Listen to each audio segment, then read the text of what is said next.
Okay, let's see. Do I got them all? Hello, everyone. Can you hear me? We can hear you. Good morning. Good morning. Good morning, Commissioner. Good morning, Chief of Staff.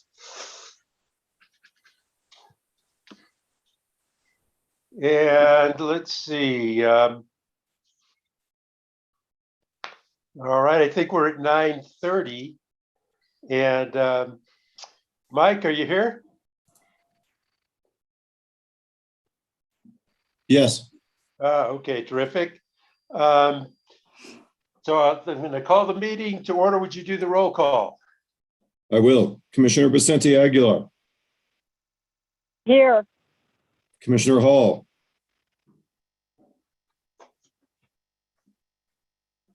Commissioner Maestas.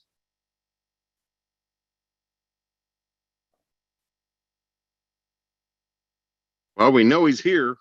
We just can't hear him. Is he giving us the silent treatment? I guess so. You ticked him off. What did we do? Oh, who knows? He's a very sensitive man. Tess, can you hear me? Now we can. Yes, sir. Okay, thank you. I'm here. Commissioner Byrd. I'm still a present. Was just checking to make sure that was you. I will go back. Commissioner Hall, has she joined the meeting? No, we have commissioners. We have 4 commissioners present. That constitutes a quorum for purposes of the Open Meeting Act. Okay, and let's do the pledge. Sarah, would you do the honors for us? Sure. Good morning, Mr. Chair and Commissioners and everyone. I pledge allegiance to the flag of the United States of America and to the republic for which it stands, one nation under God, indivisible, with liberty and justice for all. I salute the flag of the state of New Mexico, the Zia symbol.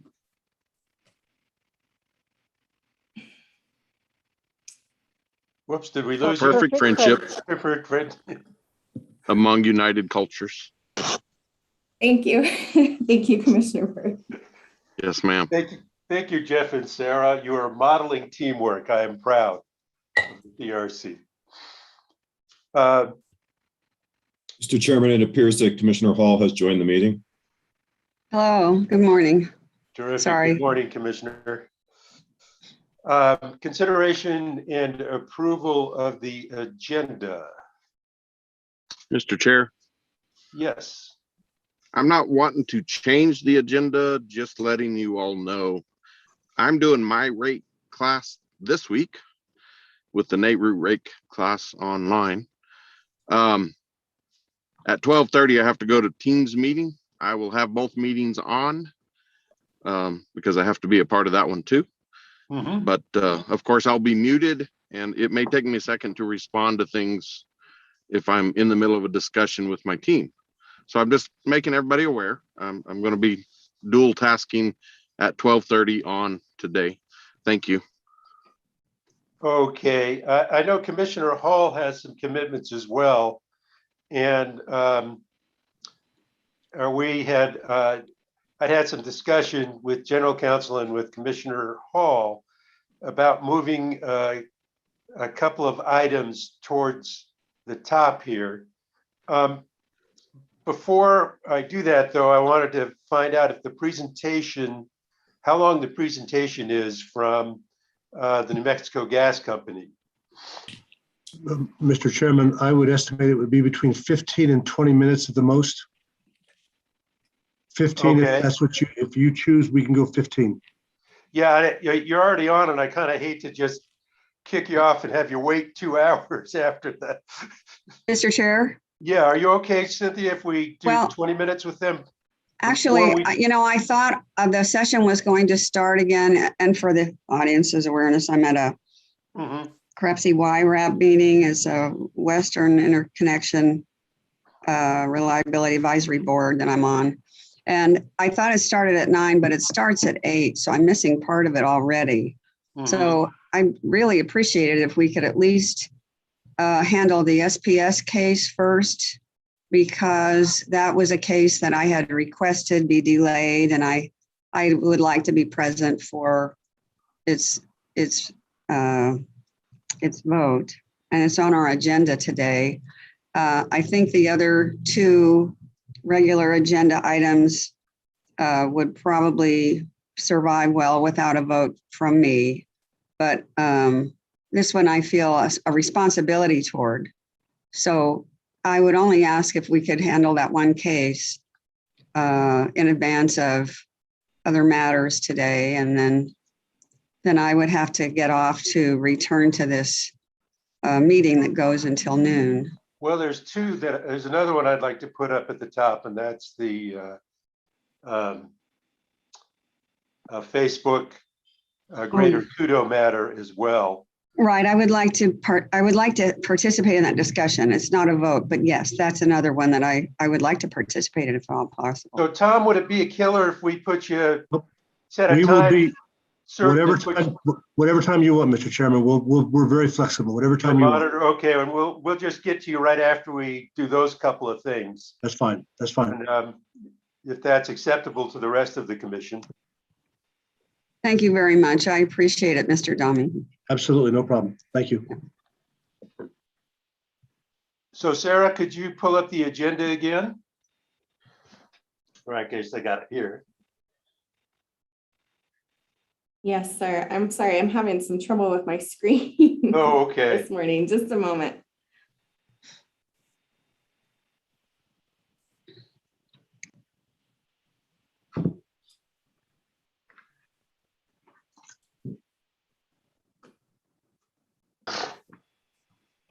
So I'd like to move item 13, which is the integrated resource plan for SPS.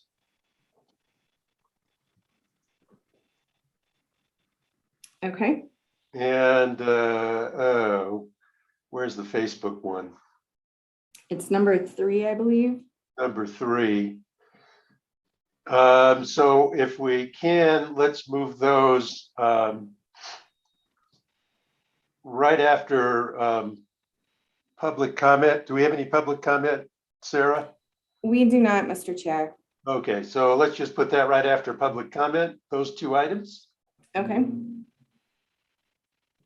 And Mr. Chair, go ahead, Joe. move to approve the agenda as amended. I'll second that. Okay, thank you.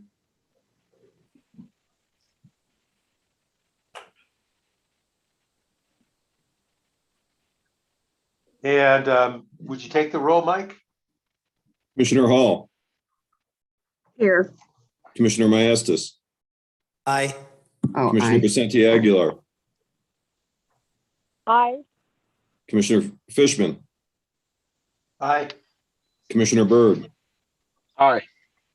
The agenda as modified is approved by a vote of 5-0. Okay. Terrific. Thank you very much, Tom. We really appreciate it. Introduction of special guests. Sarah? We do not have any special guests this morning, Mr. Chair and Commissioners, so we can. Okay, and public comment, we don't have anything going on there. Correct. Okay, so with that, I believe we can go on to what was item 13, which is 21 double lot 169 UT in the matter of SPS 2021 Integrated Resource Plan for New Mexico. And Judy, I guess that one's yours. Yes. Can everyone hear me okay? Yes. Yes. Oh, all right. Yes. Well, as you recall, this matter came before you 2 weeks ago at the last open meeting. It is SPS's application for approval of its 2021 Integrated Resource Plan for New Mexico. And I went through the proposed order last week and the memo, and I can do it again if you would like me to. My recommendation has not, and the proposed order has not changed, which was to adopt the SPS's IRP as filed. This was based upon staff's recommendation that it had met all of the requirements of the rule, as well as the requirements of the stipulation in the 19-00170 case. So I'd stand for questions at this point. Commissioner Hall. Yeah. Let's see, Judy, my concern about this case revolves around the comments and the response, the comments made by Sierra Club in association with the problem of how best to incorporate the carbon dioxide limitation into the modeling. And their objection had been that that SPS had determined the closure dates before they modeled the scenario that considered a carbon dioxide price. And that what they should have done was include that pricing earlier in their modeling. And so they were requesting further modeling. And I understand SPS's response is that they can't perform a procurement, for one thing, in time for closure of both units by 2023. And I think they had supply chain issues as well. Could you just go through a little bit more the explanation for why the company can't? I mean, can you elaborate on any of that? Why the company can't perform that modeling the way that Sierra Club was suggesting, because it sounded rational, and it's based on terms of a stipulation. So I guess the fact that, we don't happen to have a carbon metric in our IRP rule is not relevant because they stipulated to that type of provision. But can you address that for me and explain the legal nuances on both sides? Yes, I can. One of the criticisms was that SPS had omitted a carbon dioxide price sensitivity from its TOC analysis. The IRP rule 17.7.3.9 G2 states that each electric utility shall provide a summary of how the following factors were considered in or affected the development of resource portfolios. C, existing and anticipated environmental laws and regulations, and if determined by the commission, the standardized cost of carbon emissions. Staff's recommendation concluded that SPS's 2021 IRP has met this specific requirement of the IRP rule and was not required by the TOC analysis, to which both CCAE and Sierra Club were signatories, and therefore the TOC analysis is satisfactory and not deficient. Staff's recommendation stated, and I quote, "To request that such a sensitivity now be analyzed in the TOC analysis seems a belated attempt to add a requirement to an agreed upon stipulation." SPS's response stated that should a carbon price adder be introduced at some point in the future, as law, is what they're saying. As with any significant regulatory or market change, SPS will notify the commission where required and reevaluate the optimal retirement date of the TOC units. Staff, Excuse me 1 second. Could you read that language again in the stipulated agreement, please? Just The what you read to me. Go over that one more time. Just about the carbon well, standard. what staff is saying is it was not part of the stipulation. The stipulation, I can read that to you. Hold on, let me find it.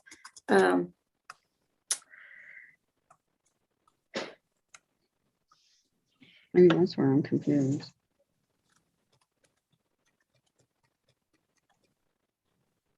Section 2 of the stipulation states, SPS will submit a robust analysis of TOC abandonment and potential means of replacement by June 2021, the TOC analysis, which shall include a review by an independent evaluator and be incorporated in SPS's 2021 integrated resource plan.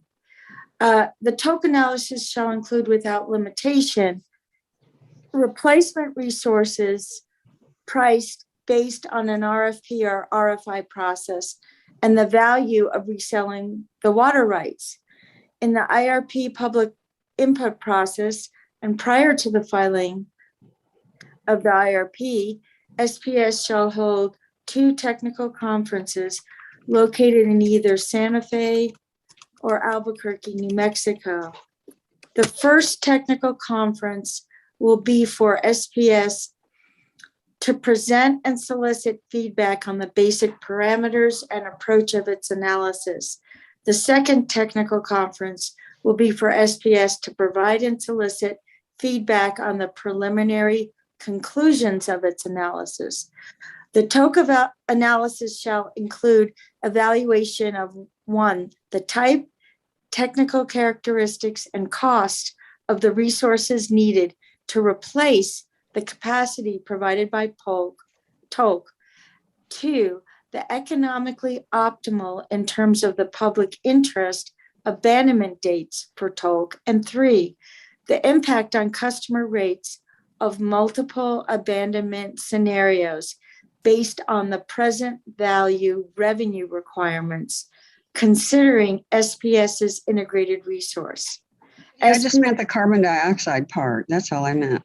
Yeah, there isn't, that's the point. There was nothing in there about carbon dioxide.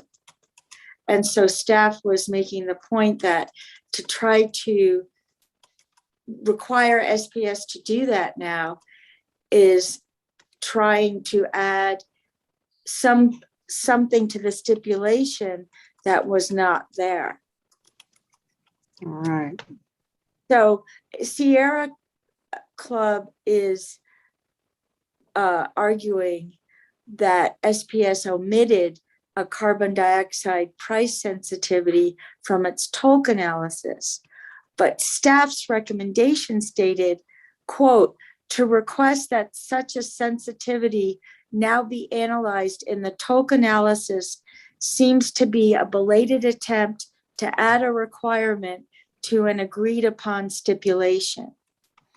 I see. So I guess Sierra Club's concern was based on the fact that they had done a sensitivity analysis at a time that was later than they thought it should have been done, but it wasn't required nevertheless.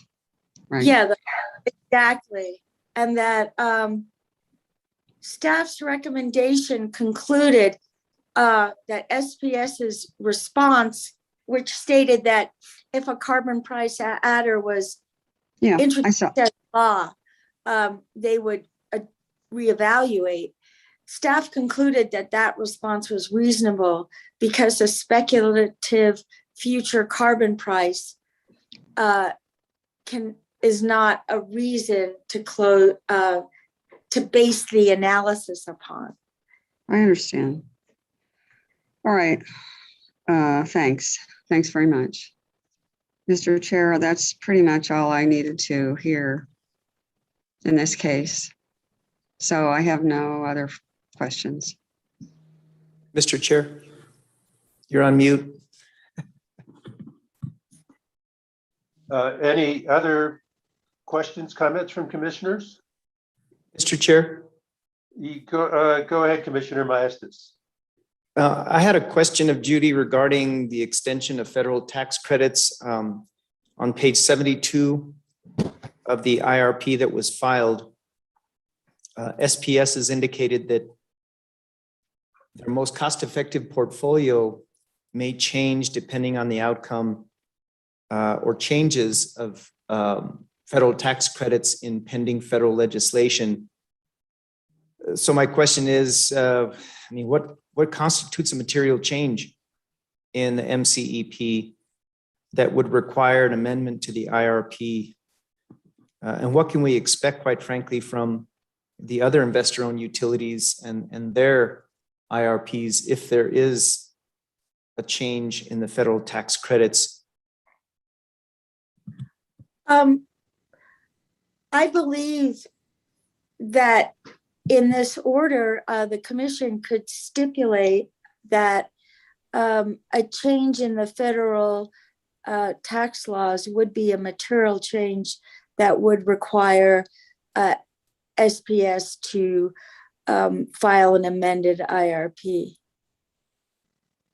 Mr. Chair, I'd like that added because it doesn't really indicate specifically what changes may occur. I think the focus here in this IRP is how it could change investments in wind energy resources if there is a change in the federal tax credits. So I'd like to add that provision to this order. That way, perhaps it's not left up to SPS and that a change in federal tax credits would trigger an amendment to the IRP. Mr. Chair, I would support that. Okay. Other commissioners, comments on that? I would support that. And actually, just to keep things clean, why don't we make a motion on that? I'll make a motion that we add that amendment. Do I have a second? Second. Mike, would you take the roll? Commissioner Vicente Aguilar, Aye. Commissioner Byrd, Aye. Commissioner Maestas, Aye.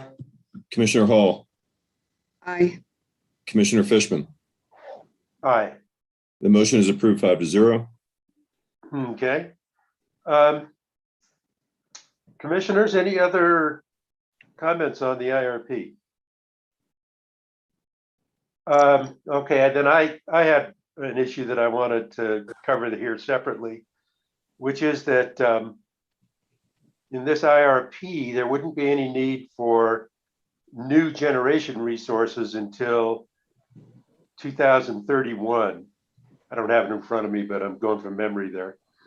And a big focus really is of the IRP is abandonment plans. But as we move forward and we get out of this position of this excess capacity that currently exists, there's going to be a lot of investment going on, or there are going to be a lot of opportunities to be taking a look at the grid modernization, the distribution system, and how grid modernization impacts that distribution system. And I see very just kind of general discussion of that in my reading of the IRP. And I would like to see some more specific exploration, or at least description of things that should be explored in that area as part of the IRP. Because generation there's just not much to talk about for the next X number of years. Yeah, so anyway, my thought was, I would like to approve this IRP, but I'd like to ask for an addendum to it, say 6 months down the road, discussing distribution transmission issues and potential technologies that we should be looking into, whether it's use of batteries to support the distribution system, or non-wires alternatives, or programs that might obviate the need for distribution upgrades because we put particular programs in place. So anyway, I'll just leave it at that. I think it would fill a hole that I see in the IRP that really does impact investments elsewhere in the grid system, and is a resource and, quite frankly, a cost issue as well. So I'll open that up for discussion. Thoughts from other commissioners? Mr. Chairman, I think that seems very consistent with where we want to go with IRP planning. I mean, it seems appropriate for planning purposes.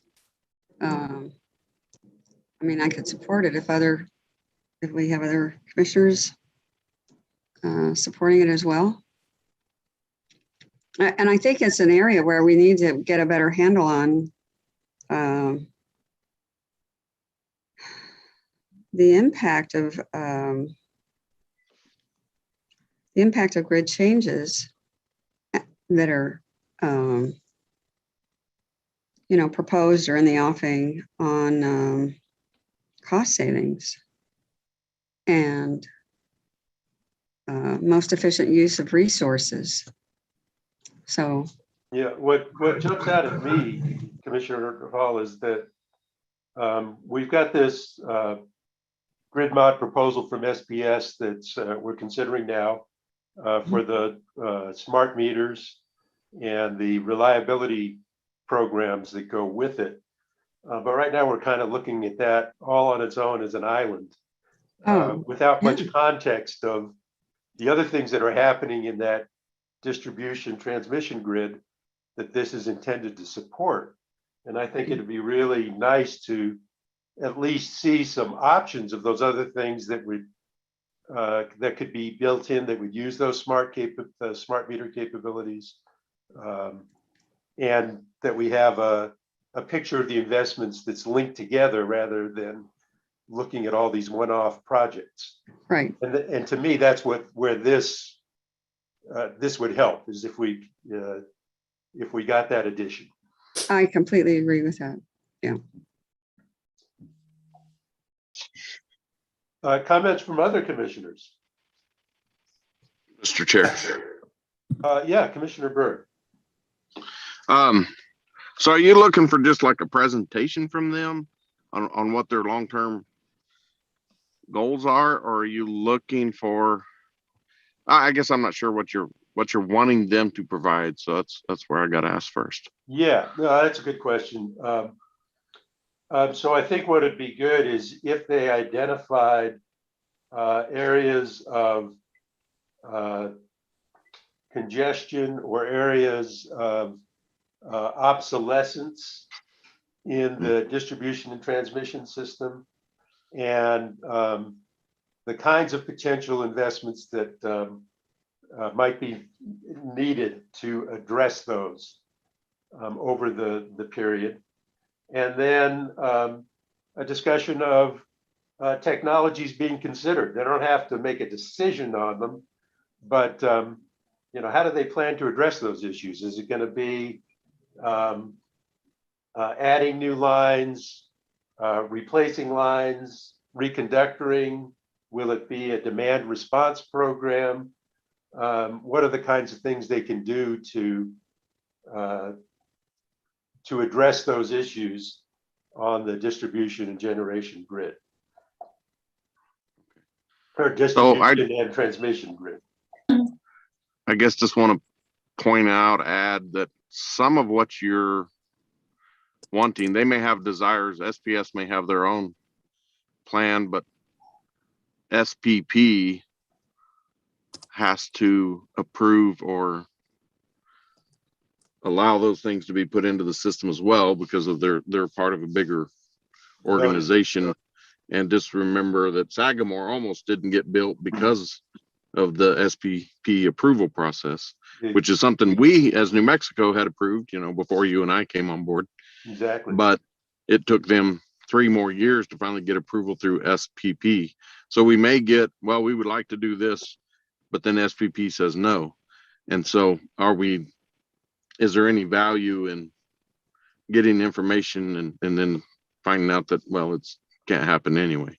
That's my only, just want to comment that some of what you're looking for is controlled by other organizations as well. That's it. Yeah. No, I think that's totally valid. But, even if it's just identifying where those issues might come into play. And honestly, I think where we stand to learn the most here is not so much the transmission system, but the distribution system, which I believe is a bigger overall investment, at least for most utilities, than even the transmission. And until Sagamore and Hale, at SPS, transmission and distribution was a bigger part of their rate base than generation. But I think that's changed now with that we have Sagamore and Hale on board. But so I think your caveats are correct. And I don't have any problem with SPS outlining those caveats. And again, I just want to get an outline of the things we could be doing in the distribution system and transmission system to address current weaknesses. So identify those weaknesses and then just identify a menu of things that we could be looking at to address them, as opposed to just assuming every time there's a problem, we're going to build a new distribution line or replace a line when there are many other alternatives that might be more cost effective. Mr. Chair. Yeah.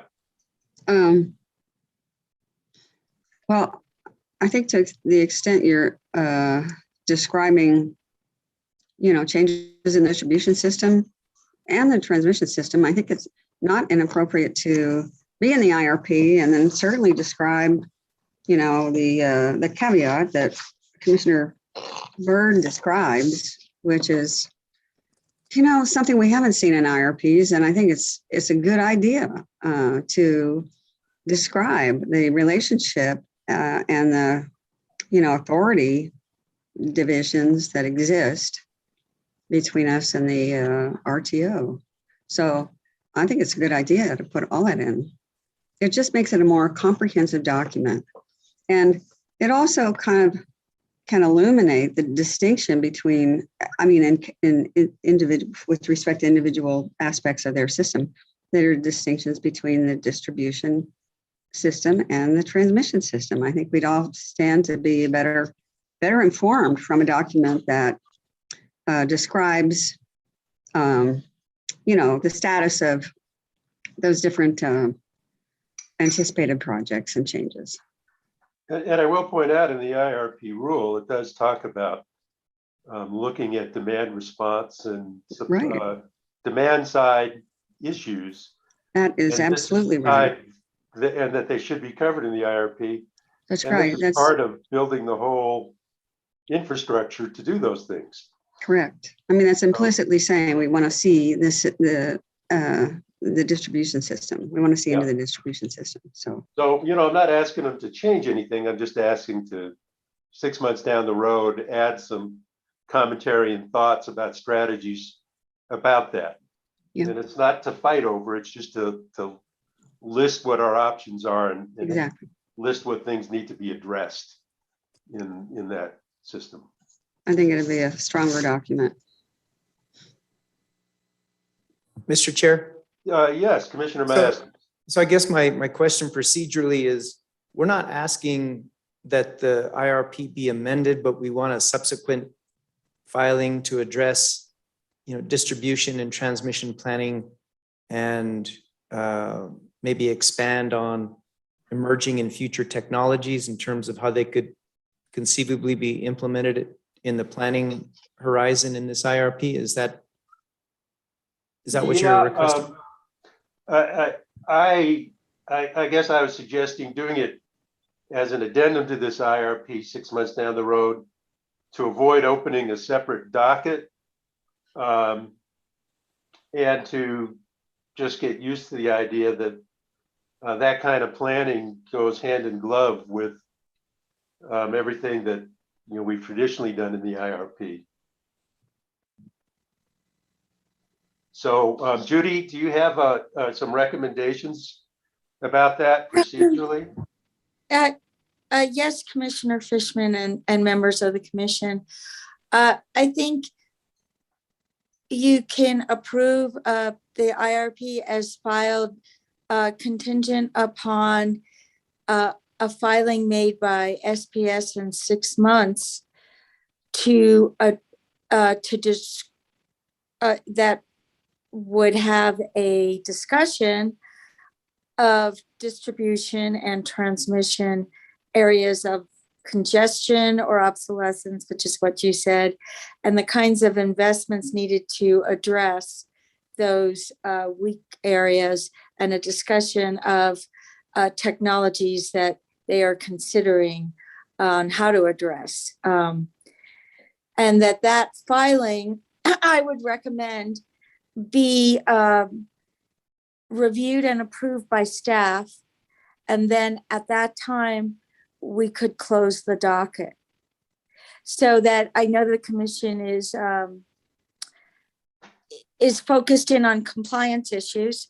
And I would recommend putting that compliance requirement on staff to formally review and approve the addendum as being in accordance with the commission's order.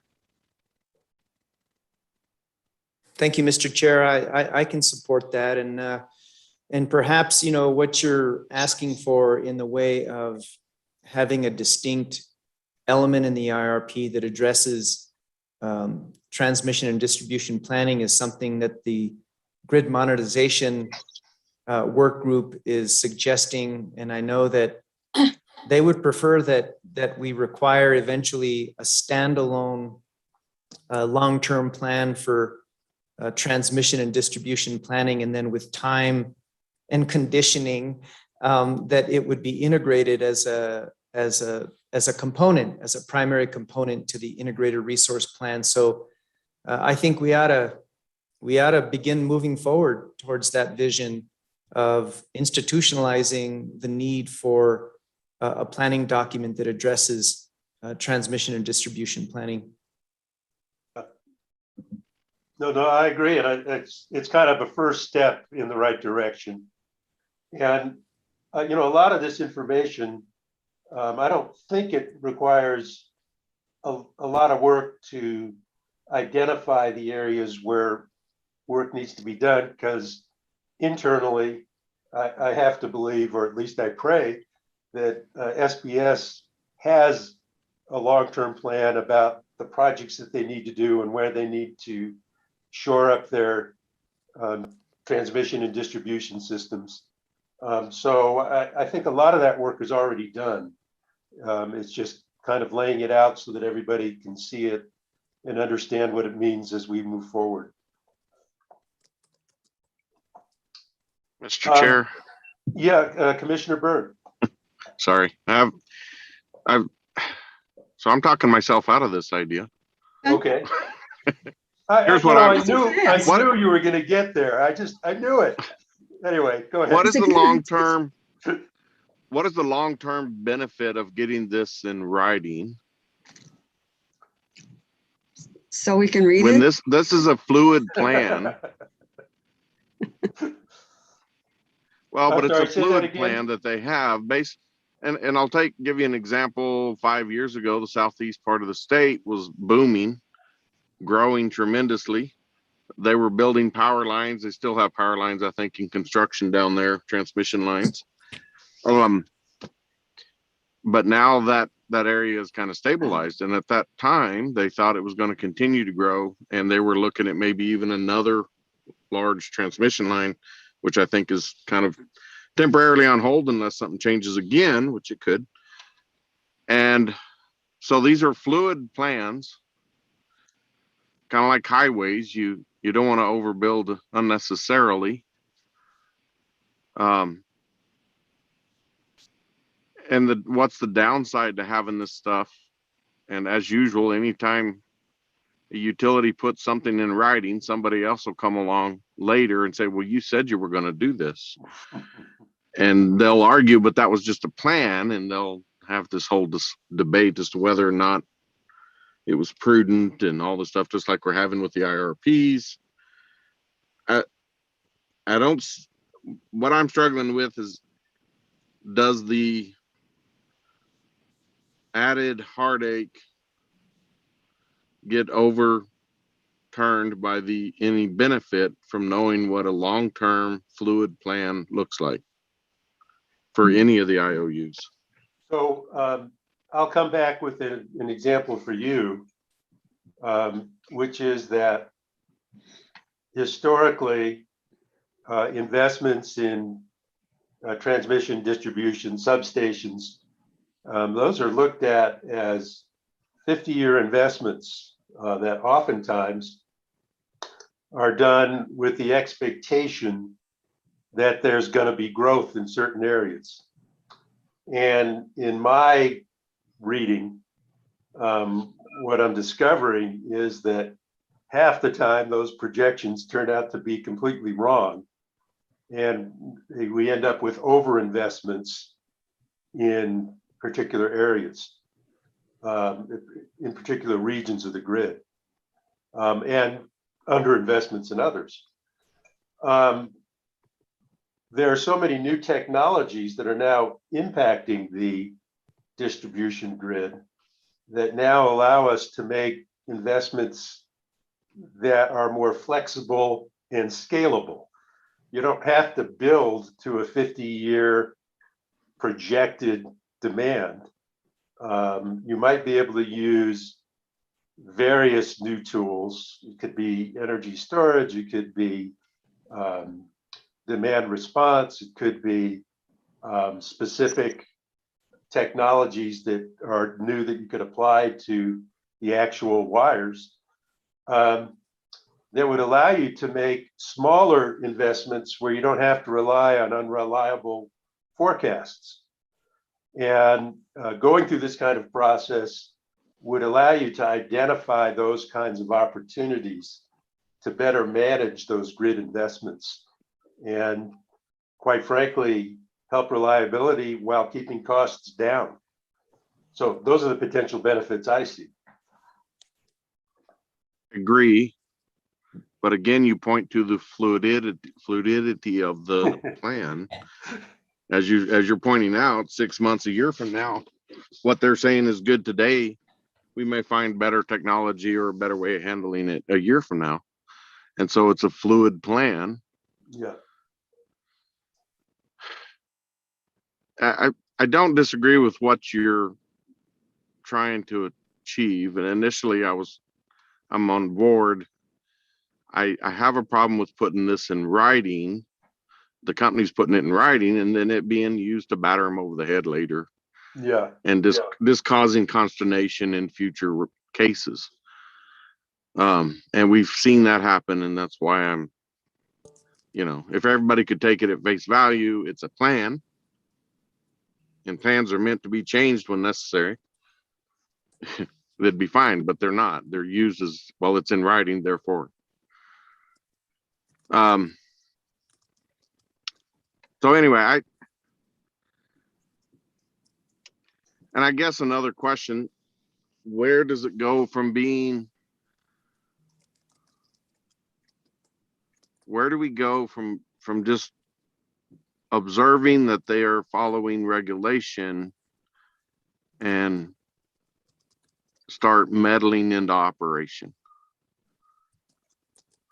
which I think there's a line there that we're not the operators of this company. We're regulators of these companies. So anyway, I have my reservations. That's all I'm saying. Thank you, Mr. Chair. Those are not unreasonable reservations. I guess you just have to weigh the options. And I know my intent in putting it forward is not to turn it into a cudgel, but to be sure that all parties, including regulators, are aware of what needs to be done and are aware of the options. But still, obviously, leaving the proposals for how to address it to come from the utility. And certainly that's my intent. But I know what you're talking about. People look at documents and sometimes treat them like they're baked in stone. And as we go through the energy transition, none of us have the luxury of thinking that time's going to stand still. Everything's going to be changing as we go.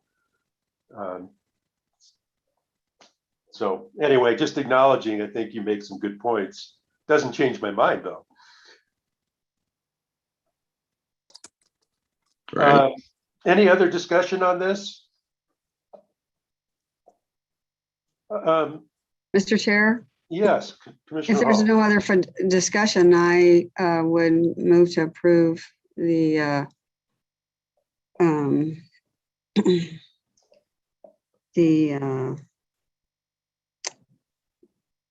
well, what are we approving? The RFP with the addendum. I would move to approve your motion to have the addendum added on to the IRP. I think that's what. Mr. Chair, I believe this would be an amendment to the order. Correct. Yeah, right. Okay, so I move to approve this amendment to our order approving the IRP. Second that. As you recall, we already approved a previous amendment by motion of Commissioner Maestas. So Commissioner Hall, are you moving to approve the order As amended, with both amendments? correct. And Judy, would you quick read what you've noted down one more time before we vote?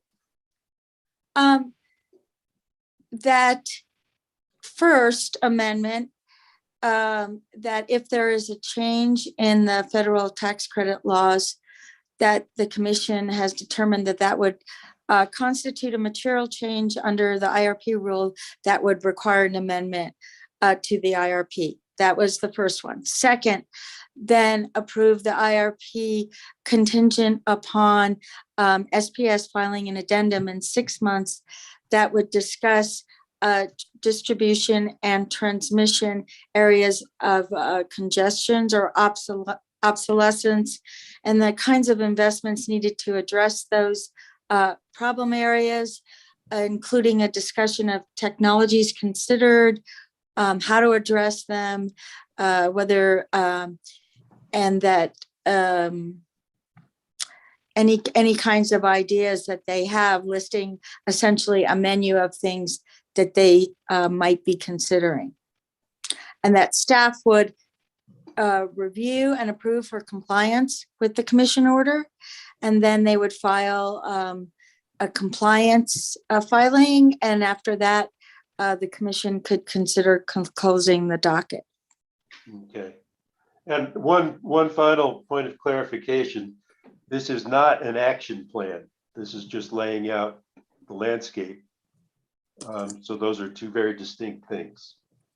But we're not asking for an action plan here. And that's speaking to Commissioner Byrd's concerns, is why I say that. Well, Mr. Chair, just to keep it clean, can we just vote on the amendment and then we can vote on the main motion to approve the order as amended? Yes, I prefer that. Good suggestion. So is that your motion, Yes, Commissioner Hall? And yes. that's your second? Yep, I gave the second. Yep. Okay, so with that, let's go to a vote. Mike, can you take the roll? Commissioner Hall, Aye. Commissioner Byrd, Nay. Commissioner Fishman, Aye. Commissioner Maestas, Aye. Commissioner Vicente Aguilar. No. The motion passes 3-2. Mr. Chair, I'd like to make a motion a main motion to approve the order as amended. Second. Okay, the main order, we've got a motion and a second from Commissioners Maestas and Hall. Mike, would you please take the roll? Commissioner Maestas, Aye. Commissioner Fishman, Aye. Commissioner Vicente Aguilar, Nay. Commissioner Hall, Aye. Commissioner Byrd, Byrd. Nay.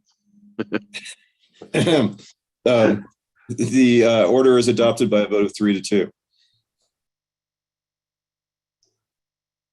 Okay, on to the second urgent item here. 21 triple lot 31 UT in the matter of Public Service Company of New Mexico's application for approval of 2 purchase power agreements and an energy storage agreement pursuant to 179551 NMAC, an addendum to the special service contract with Greater Kudu LLC and amended rider number 49. Discussion item. And Judy, why don't you take the lead on this?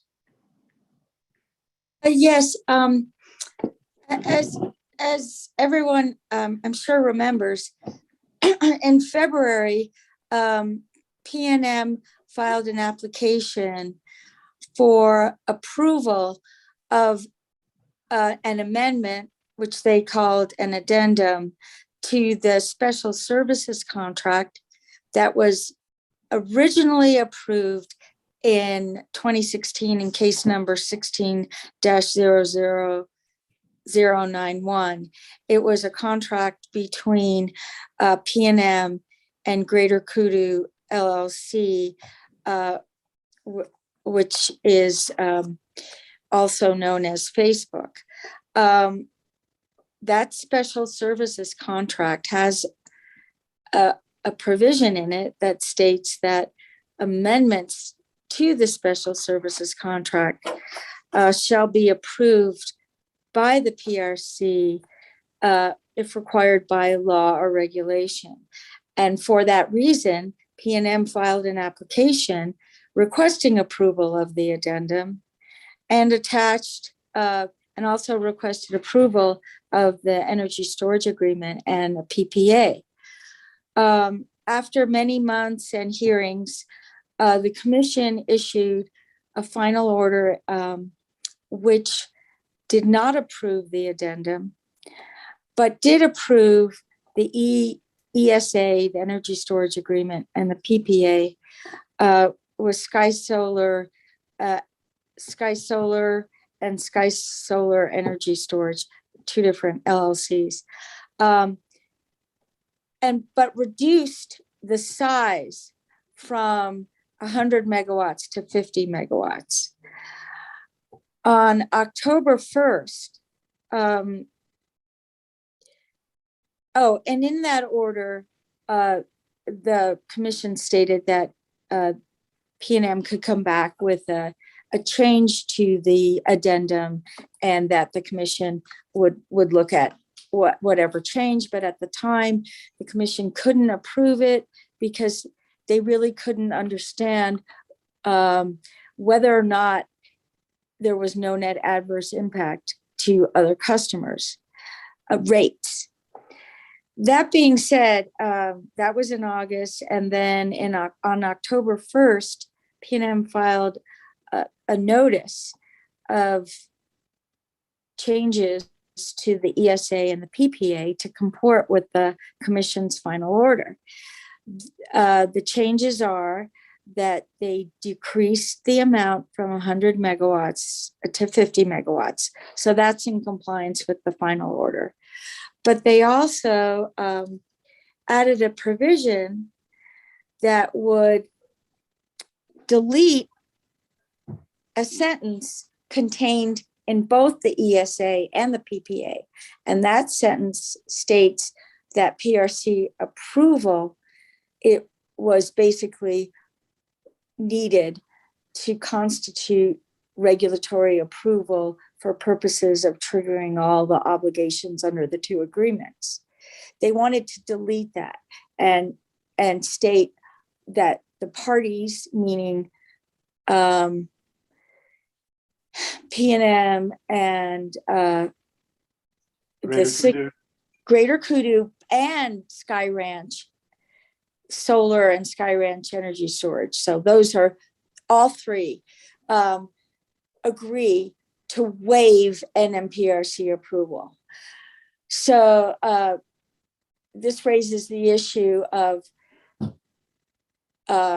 many issues. Can the parties agree to waive NMPRC approval if they already requested NMPRC approval in 2021, if they requested NMPRC approval in 2016, if the original 2016 agreement has that amendment clause that states it requires NMPRC approval, if required by law.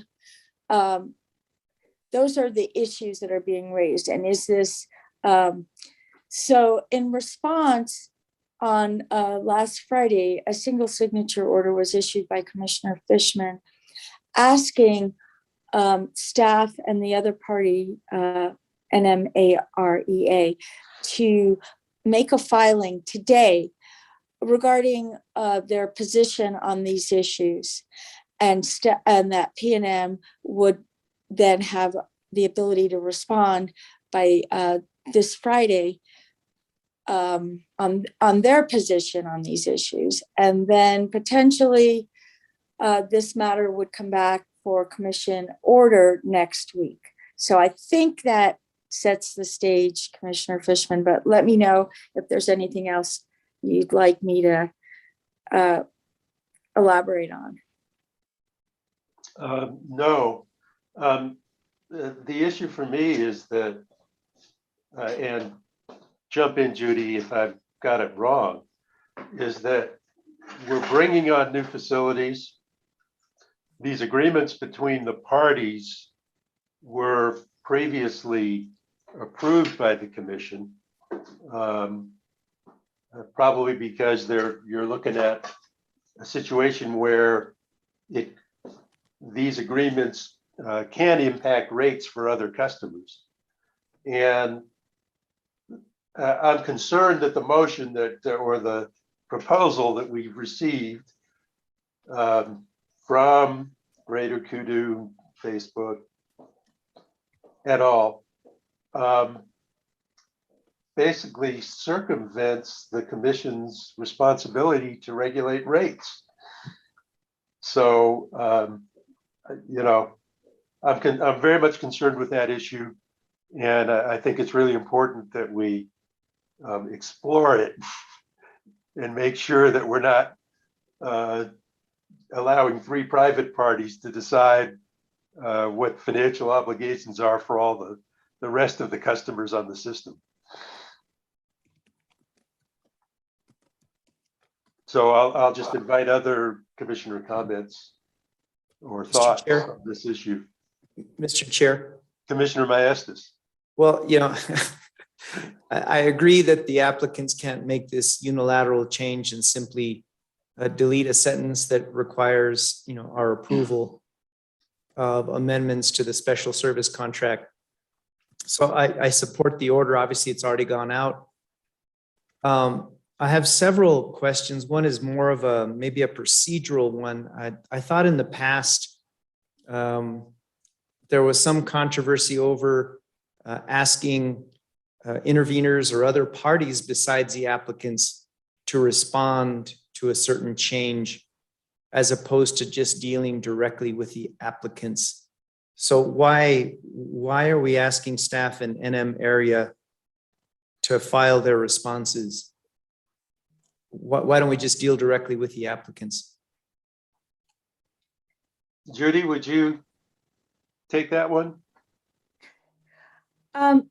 This is, these are issues that affect the application, and the parties in the application case are staff and any interveners. And all the part and PNM and all the parties are getting the opportunity to file a response. It's just it's due process to allow all the parties to have the same opportunity to weigh in on a commission inquiry. Okay, that's fine. And then my second issue is, what is the status of the project itself? This order doesn't, issue any kind of cease and desist on project progress pending the outcome of responses to the inquiries and then the applicant's responses to the parties. So what happens in this intervening time, Judy? Commissioner Maestas and members of the commission, I don't know the status of the project, and that you are correct. There is not a cease and desist component of the essentially it was a bench request order. It was just asking questions. Next week, the commission could entertain that type of an order. But it would have to be noticed on the next week's agenda for action. Right now, we're just discussing how to proceed, but that is a possibility that the commission could consider next week. But in terms of the status of the project, I don't know. And if the commission or an individual commissioner could issue a bench request order asking PNM about the status of the project, where they are in construction, have they started, et cetera. Okay, so then I guess the follow-up is they've made their filings, I think about a week ago or 2 weeks ago, that comply with our order, regarding the reduction in the battery storage and so forth. So are those filings kind of in abatement, or what's the status of the filings that aren't quite in compliance with our order regarding the Facebook project?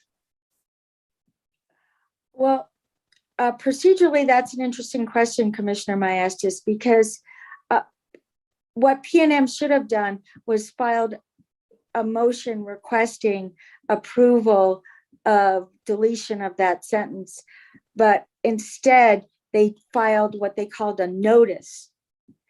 And so in terms of the process at this point, it would be my recommendation for the commission to issue an order next week stating its position on what the notice actually constitutes and whether or not further action is needed by PNM.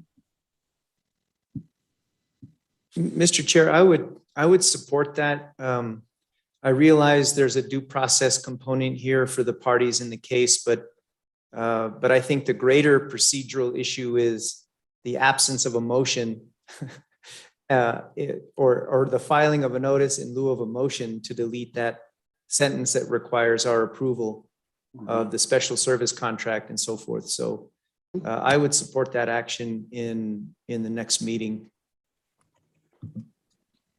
Other commissioners' thoughts? Mr. Chair, I support the single signature that you issued. I think we're going along the right path here, and I look forward to what all the responses say and being fully informed to take whatever our necessary action is next week. other commissioners? I'm okay. Okay. I'll just, a personal observation, I don't have any desire to slow down or put a stay on these parties proceeding with the project. I hope they would trust the commission to be fair in terms of finalizing what happens with the rates and the financial arrangements. But I think my personal opinion, I think the basic project is good for everybody. Provided we put the right rate making tools and divvy up the financial responsibilities fairly. So I think it'd be unfortunate if we had to slow down the project, particularly given in 2022, during the summer, we're facing potential shortages of power during peak periods. And having these resources in place would help address those concerns. I don't know if they'll be in place by then, the storage or not, but I'd rather that they go quicker than slower if we're going to need these resources anyway. So, and I would have no problem, by the way, if the rate making piece of this was put off to a rate case and handled there. We just have to be sure that everyone understands and that we've gone through it thoroughly and that it's fair to all parties. So anyway, that's my own kind of policy take in real world. What would I like to see happen? And I encourage all the parties, personally I encourage, I'm not speaking on behalf of the commission, to move forward with this project. And if you think that we're just being dense or dumb, pick it up in the rate case and get it done there and get it looked at really thoroughly, what you want to do with the rates. And I don't mind if it's something that happens on a subsequent commission's watch. But let's get it done because I think it's something that's needed for the system. I agree, Mr. Chair. Yeah, Commissioner Hall. Well, I agree. I absolutely agree. That's what I'm saying. So, actually, I applaud the parties for wanting to do this. It's just getting this rate thing fair. Mm-hmm. Any other comments from commissioners? Mr. Chair, thank you for bringing this forward and issuing the single signature order. And, I agree. I think I was the one that sponsored the order to have this project move forward, without the additional 50 megawatts of battery storage. And I think we all on the commission understand the importance of this third phase, this expansion phase of the Facebook data center, and the need to move forward with the project itself, the energy project itself. So, I think we're in agreement with that. So anyway, I say all that because however this thing plays out, just in future motions, I just want all the parties to know what our intent is as a commission, and we're not trying to stymie progress here. So anyway, so Judy, we will put together an appropriate order for next week. Is that the plan? Yes, and any and all commissioners should contact me with their particular ideas and thoughts. Yes. And I'll have it on next week. I'd like to sponsor that. Terrific. Any other thoughts on this from the commission before we move on? Okay, terrific. Thanks for the discussion. It's good to see we're on the same page on this one. So now, Tom, And New Mexico Gas, I would love to hear your presentation.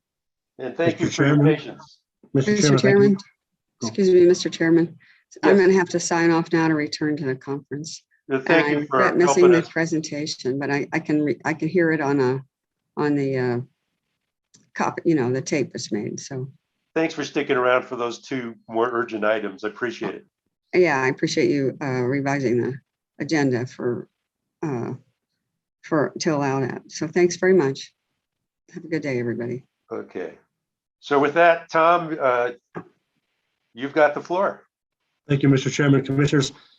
Thank you for the time this morning. We wanted to spend a few minutes to talk to you about what we've been hearing. So we have, over the last month or so, received comments. We've seen articles in the newspapers and received comments on social media and so forth about concerns raised by the customers of New Mexico Gas Company about the price of gas, the cost of gas that is starting to show up in their bill. We suspect that you may have already or will be receiving comments like that. So we wanted to come to you today and just explain to you what we think is going on and what we are telling our customers so that you're informed for when you receive questions from your constituents. Today with me are 4 people: Tom Bullard, the Vice President of Gas Supply; Josh Tilbury, the Director of Gas Supply, and he will be presenting along with me; Gerald Wassine, who's our Vice President of Strategy, and myself. So I think we have the people here to answer any questions that the commissioners might have as we present this. And we'll be quick. You received a copy of the presentation already. I think you have that in your book. There are 8 slides in there. Slide number 2 is an introduction. I will cover slide 2. 3 and 4, Josh will cover. Those are a summary of the price increases that we've seen, that our customers have seen, as well as a summary of the company's hedging program and what we're trying to do to help alleviate those price increases. 5 and 6 summarize the programs that we have done to assist our customers. And importantly, slides 7 and 8, that's that small print, and I apologize for that, but that's that small print document. That's a letter that we posted on our webpage, and that's a letter that we will be sending to all of our customers in a bill insert, explaining to them what we think is happening, the very same information that we're giving you today. So you're seeing exactly what we're telling our customers. Let me summarize, and I'll turn to slide 2. I think we have the slide deck ready to share. If not, you have it in front of you, and I don't want to slow down for that to get pulled up, so hopefully they'll pull that up while we talk. So I'm looking at slide 2. Slide 2 is the slide that says addressing the increasing cost of gas. Here's what we think is happening, and this is that there are market forces worldwide and nationwide, and I think this has been in the paper, and most of the commissioners, I think, know everything that I'm going to say. So I'm just summarizing what we're telling our customers. But there are market forces worldwide and nationwide that are forcing up the price of gas. This has essentially happened twice. It happened back in February. Now that was more of a nationwide thing. But there were forces nationwide that forced up the price of gas, and you remember we talked about that back in June. There's also worldwide forces. You've read about them. The price of gas is going up around the world, and New Mexico Gas Company purchases in this market, and so we are being affected by this worldwide rise in prices. The Permian Basin and the San Juan Basin are not isolated. The San Juan Basin feeds the country.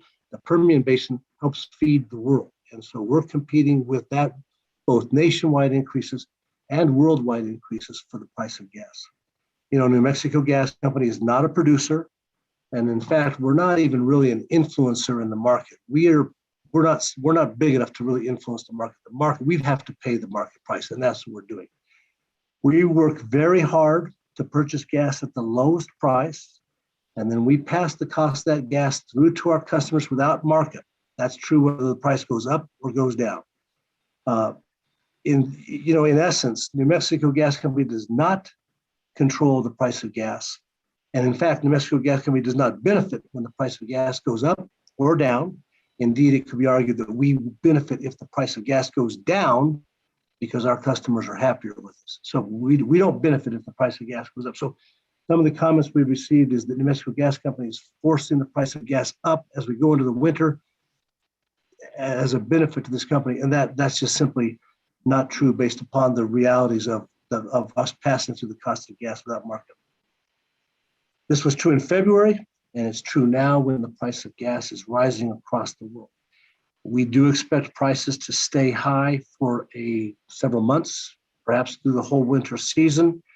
And now I'll turn this over to Josh, and he will turn to slides 3 and 4, and he will explain by his charts the cost of gas increases that our customers have experienced in July, August, September, October, both the interplay between the February event and the passing through of those costs and the effect that had in July and August, and now the current prices. And then Josh will explain the hedging program that we have and what we're doing to try to hedge the cost of gas as we go forward. Josh? Thank you, Tom.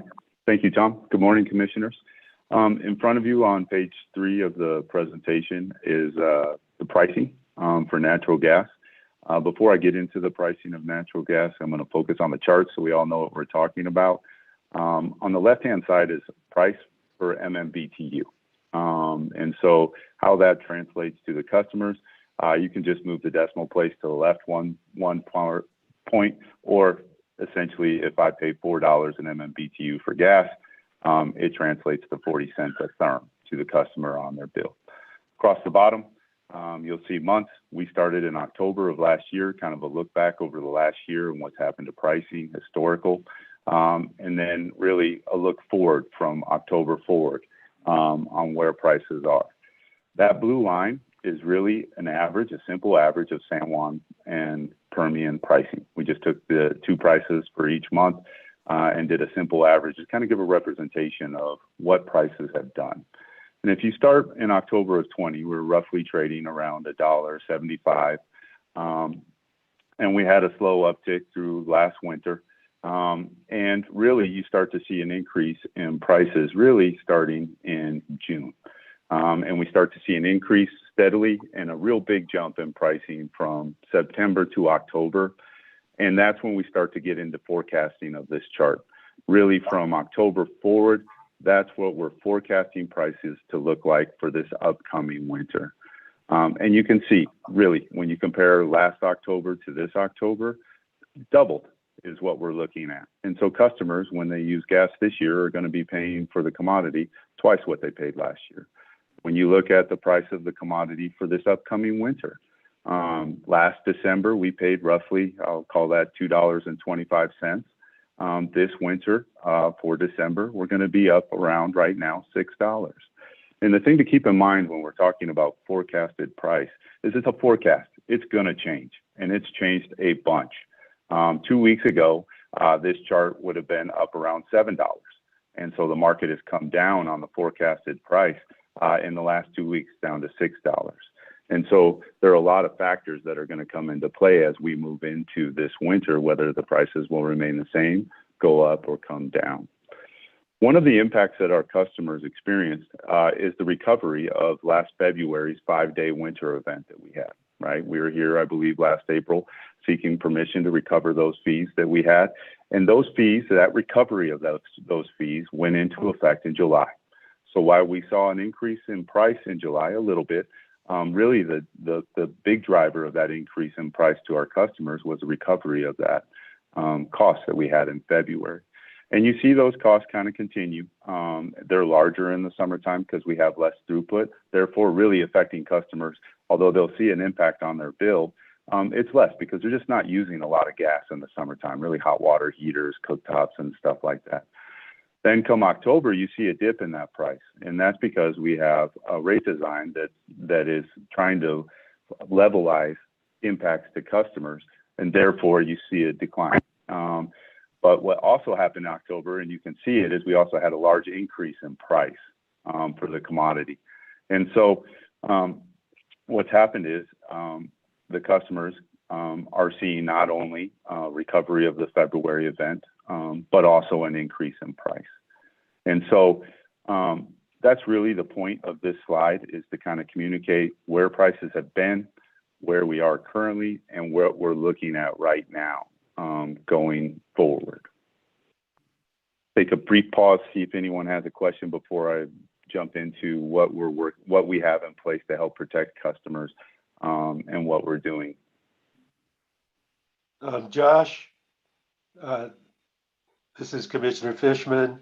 I'm noticing, I was just looking April to April. So April 21st to your forecast, April 2022. And it looks like in that period, you're anticipating that from April to April, the cost will have gone up about a third, or excuse me, about 50%, from close to from $2.30 to $3.30. Is that, am I reading that chart correctly? You are correct. That's where we're forecasting currently, where the prices will be next April. Okay, and then you see that as a long-term proposition or not? Well, You're guessing, I know, that's so but I have to that's ask. a tricky question. No, it's a great question. And I think, you can look at how gas is trading into the future. But that's a snapshot in time of what it looks like today for the future.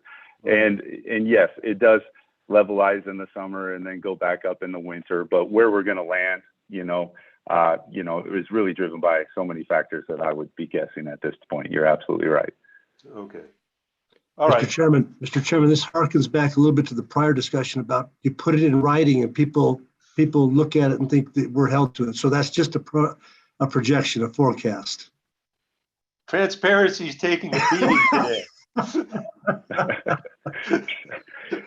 Okay, go ahead. Mr. Chairman, Josh will get into this, and he hasn't mentioned it very much, but what we're dealing with now on these increases is an increase to the base gas, as opposed to just the gas that was really at play in February. So this is even a bigger impact on us than even really what happened in February. He'll get into that in the next slide. And I was actually, thank you, Tom. I appreciate that. If you look at this slide and you look at impacts to customers and you think of December, January, and February, and you see that cost go up, that also is our largest throughput month to our customers. That's when they use the most gas. So when the cost is high and they have increased throughput, bills are going to be very high to our customers. Right. And so when you think about that, about half of our annual throughput that we move to all of our customers happens in December, January, and February. And so we put together a program to try to help protect our customers for that. So if you could proceed to the next slide. We have a hedging program. And so what do we hedge? And Tom's absolutely right. I think you can take our gas and divide it into two categories or buckets. We have our base gas and we have our swing gas. Our base gas is gas that shows up every single day that we contract in advance. And the thing to keep in mind about base gas or base load gas is that it's priced at a monthly index price, meaning that it's the same price every single day for that month for the amount of gas that I purchase. Swing gas is totally different. That's the difference between our base gas that we purchased and actual demand. We have to go out and purchase that additional gas. We don't know how much that is going to be. It's really driven by weather and customer consumption. But we're prepared and have plans in place to be able to secure that swing gas. But the main primary difference on that is that's priced off of a daily index price and subject to daily volatility and price movement. And so Tom's absolutely right. When you have base gas that's going to show up every day, if it's priced at $2, it's a lot different than if it's priced at $5 or $10. And so historically, we've seen price spikes or movements in the market that cause impacts to customers. So we have developed a hedging program over the years, and that's what I'm going to talk about next. And so essentially a hedging program, you can compare it to auto insurance. We all own a vehicle probably. We all have auto insurance. And essentially, basically, when you're purchasing insurance for your automobile, you're basically hedging your risk. You're setting a deductible or a cap on what you want your price to be. You're saying, I'm okay spending $500, but I can't afford $1,000 if I were to get in a wreck. And then the third party, the insurance company, comes in and covers the difference if you do get in a wreck. But like all insurance, we hope to never use it. We're okay paying the premium, but the bottom line is if we're using our insurance, something's happened. We've gotten in an accident in this case. Same thing with hedging. We go out and we go into the market and work with financial institutions to hedge our gas. And essentially what we're doing is we're providing a ceiling on our base load gas, the gas that's going to show up every day. And we're essentially trying to provide some price protection on that. Now, it's a lot like insurance. We hope to never use it because if we are using it, that means the prices have gone up and it is going to have impacts to our customers. So we essentially go out and we hedge the biggest months that have the most impact to our customers and their bills. So we really focus on December, January, and February. Our base load gas is about 70% of the throughput in those months. So we're hedging more than half. We're at 70%. We're providing price protection for 70% of our gas that we're planning on moving during those peak winter months. And yes, the customer is still exposed to 30%. But we are focusing on what we know. And we know that we're going to move approximately 15 BCF of base load gas during those months, so we hedge that. And so we put that program together during the summertime. We enter into transactions with financial institutions. We're all done with that program. We have set the ceilings on the cost of the commodity for this upcoming winter, and the plan is working right now. Currently, with the way the market is moving all over the place, it's providing different levels of value, and we won't actually know the actual protection until we get into the month. We have to know what those monthly base load prices are, and we won't know that until we get into December, January, and February. And then we'll know if those options or financial call options that we use are providing protection or providing value offsetting costs, because they already are providing protection. And so this program has been in effect since the late 90s, I believe, early 2000s. It's evolved over the years to really using financial call options to provide protection. And I guess I will pause right there and see if anyone has any questions on the hedging program, and then I'll turn it back over to Mr. Domi to wrap it up. Mr. Domi. Okay. So, Mr. Chairman, Commissioners, I'm going to just gloss over the last two slides, not because they're not important, but because you know all this already. And so we're informing our customers of all of the first one is, the next slide talks about what they can do to save money. The first one is turn the thermostat down and then be involved in an energy efficiency program. And the next slide deals with the programs that we have that you are well versed with: LIHEAP, Heat New Mexico, Rent Help, all these programs that we have for our customers to help them pay for their bills as they go forward. That information is going to be in the letter and in the bill stuffers that we send out, so that the customers can reach out to us, and we're also providing numbers for them to communicate with us. So that's the outreach program, to try to educate them about what they can do to reduce this impact on them. Are there any questions? Mr. Mr. Domi, Chair. Yes, sorry. this is Commissioner Vicente Aguilar. Do you have a 1-800 number for your customers?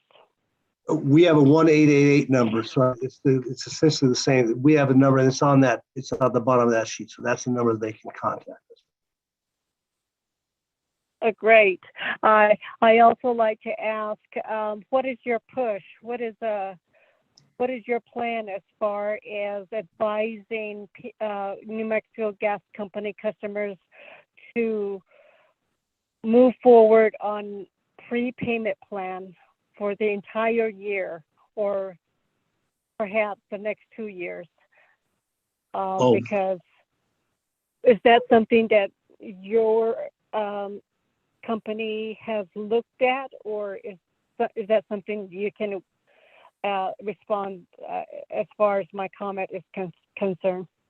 Mr. Chairman, Commissioner Vicente Aguilar, absolutely. We have been actively engaged in reaching out to and calling customers on a payment plan, and we've been offering payment plans to anyone who reaches out to us. And so we have communicated that extensively, and all of our CSRs and so forth are prepared to discuss that with customers. So we've been actively promoting, as the Commission wanted us to do, payment plans for our customers and so forth.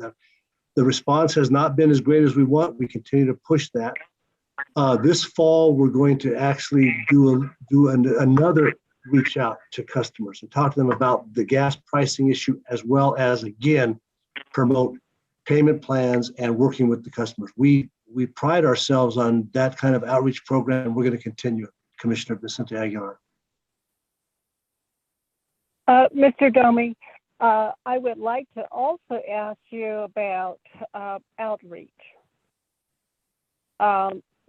Many of your customers, New Mexico Gas Company customers, they already know the high cost of gas because everyone drives the car, and they notice that the amount of cost per gallon for gasoline is increasing, and we are all experiencing that.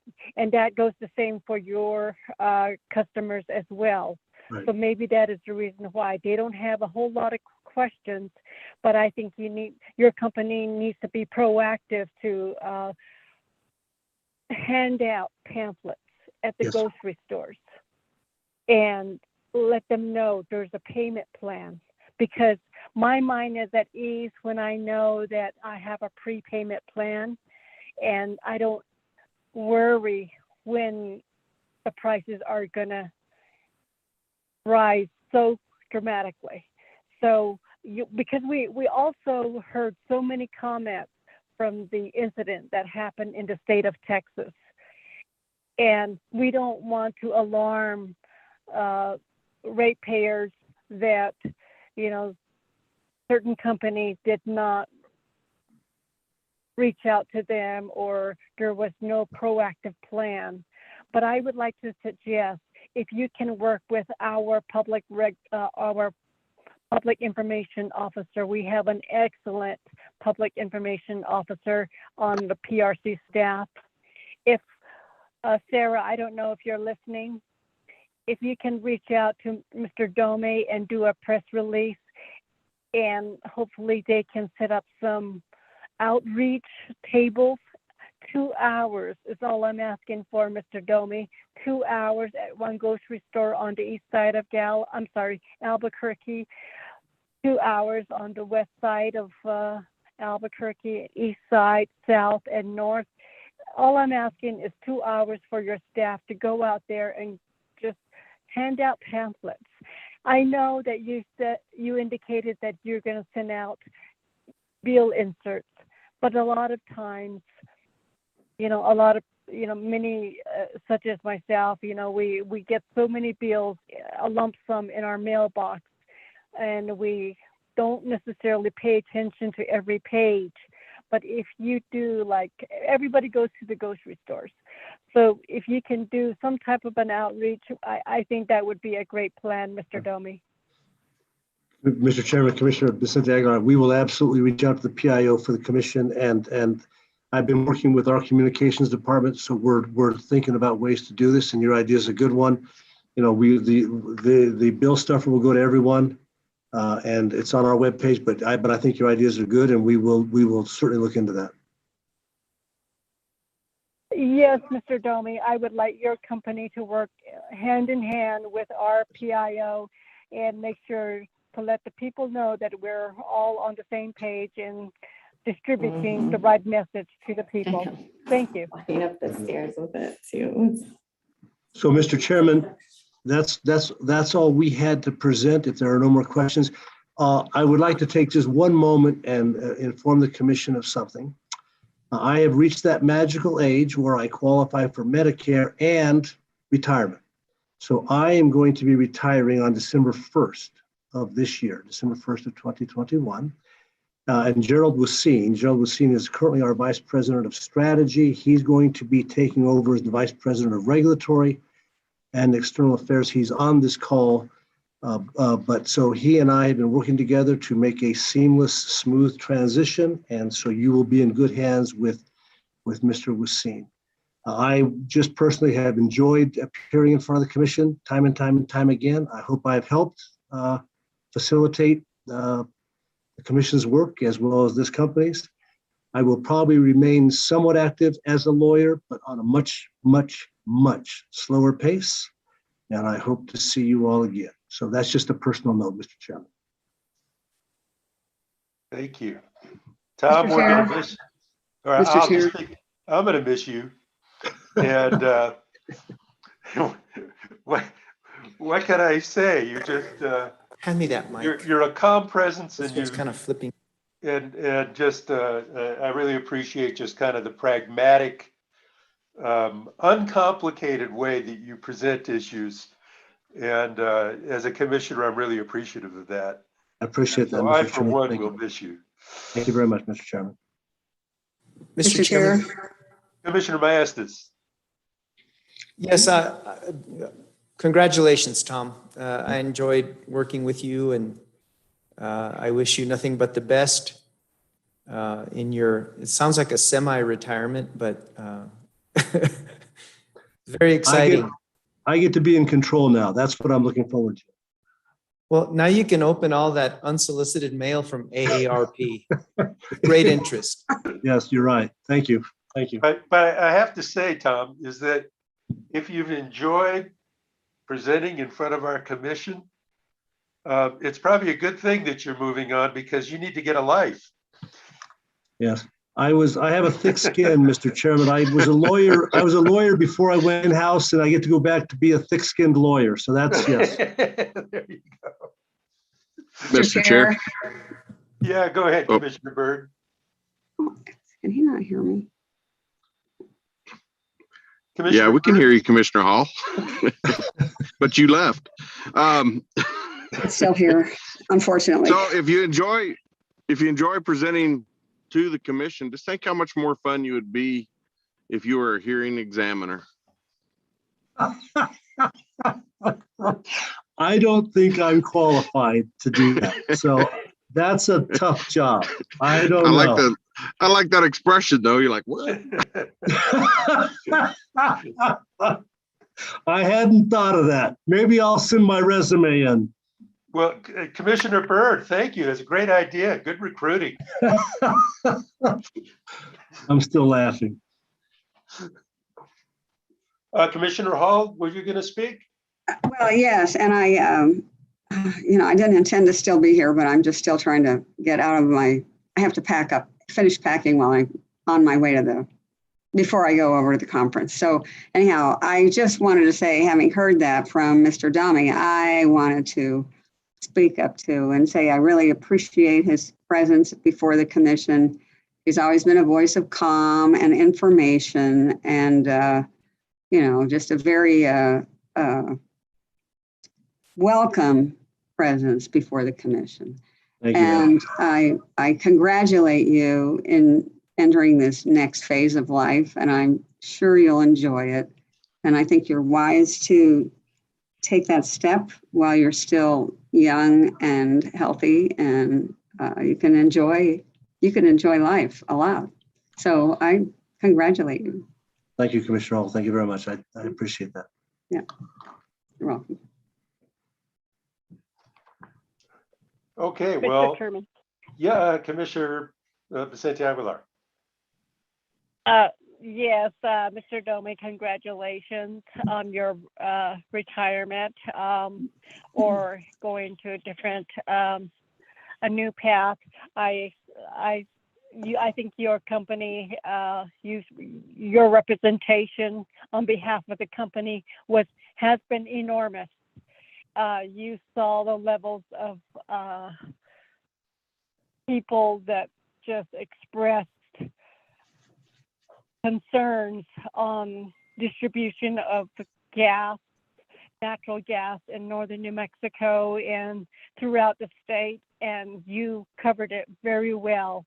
I saw how you championed that in the state roundhouse, and you did similar work here before the commission. So you taking the step forward today, making a phone call to our office to be on the agenda is the right thing.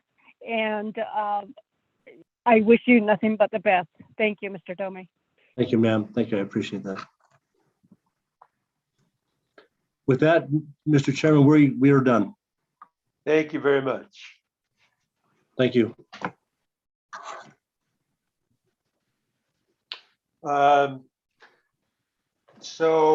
Next, getting back to the agenda here. So we've got consideration and approval of prior meeting minutes. Mr. Chair, Yes. I move to approve the minutes of the September 22nd, 2021 open meeting. Second. Okay. Mike, please take the roll. Commissioner Basani Aguilar, Aye. Commissioner Hall, Aye. Commissioner Fishman, Aye. Commissioner Maestas, Aye.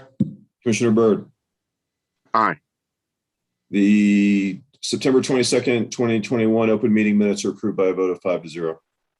Okay. Just to go back for a second on the gas prices, I think it might be worthwhile for us as the commission, and maybe staff can do this, to check in with our IOUs, electric IOUs, and see if they're doing anything to notify customers about potential rate impacts of the gas price increases.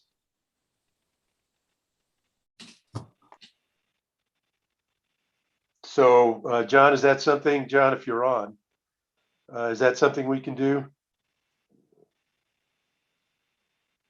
You might not be on. Well, Mr. Chairman, Mr. Chairman, I'll follow up with John and Sarah, and we'll see what we can do to help get information out. I'm pretty sure they're doing some things, but never hurts to just confirm. Absolutely. I hear you, Mr. Chair. Thank you. Okay. So now let's go on to. I think we need a vote on the minutes. Oh. Okay, yeah, Mike, please call the roll. Thank you, Joe. He's my process savior. Thank you, thank you, thank you. Mr. Chairman, I thought we just voted on that before. I thought so too. Okay. Sorry about that. All right. So we're on to discussion and potential action items, and we've got discussion regarding application for emergency funding with the Board of Finance. Judy, we've got you listed here.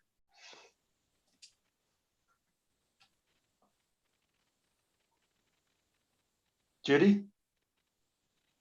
I was on mute, sorry.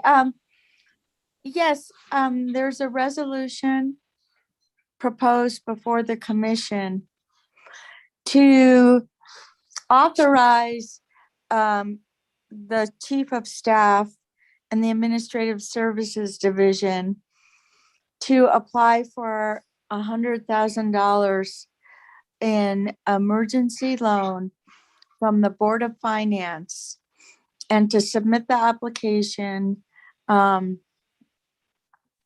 prior to the October 26th submittal deadline to be heard at the Board of Finance meeting in November. The reason for the request is that there was an appropriation made in House Bill 2, 2021, Section 5, Special Appropriations, which stated that if certain bills that were before the legislature passed in that session, then the PRC could apply to the Board of Finance for up to $500,000 from the operating reserve fund. The only bill that passed that was listed in that special appropriation was the Community Solar Act. However, when meeting with DFA and the Board of Finance, the PRC Chief of Staff and I think it was Commissioner Hall who met with DFA. I mean, no, it was Commissioner Maestas and his assistant who met with DFA, and they said that they would not be able to implement that appropriation for the $500,000 because it was worded improperly, that the Board of Finance wasn't able to make that type of loan from that particular fund. However, at that meeting, DFA said that they would support a request for emergency funding from the Board of Finance. And the reason being that for the need for the emergency funding is twofold. First, the PRC thought that they were getting this appropriation that I mentioned and would have had that money to implement the Community Solar Act rules by the April 1st, 2022 deadline that's set in statute. And there's other activities that need to be done by that date, including community outreach and getting certain nonprofit organizations trained to be able to interface with the public. And to also maybe hire someone here to start implementing the program, because we don't have an appropriation for an employee yet. So for all those reasons, the PRC needs funds to hire contractors to help start the community solar program by the time the rules are in place, and the rules are supposed to be in place by April 1st. So that's the need for the funds.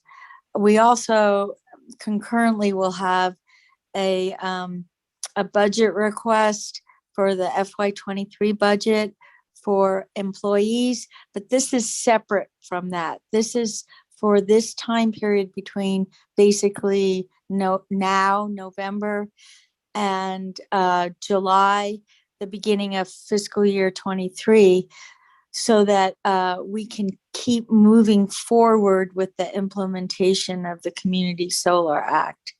So before you today is the resolution that would authorize submittal of the application and going before the Board of Finance to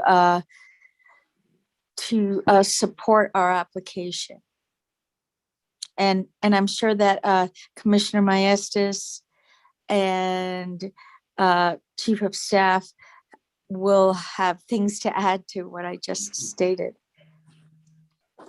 Okay, thank you. Commissioners, the floor is open. Mr. Chair. Commissioner Maestas.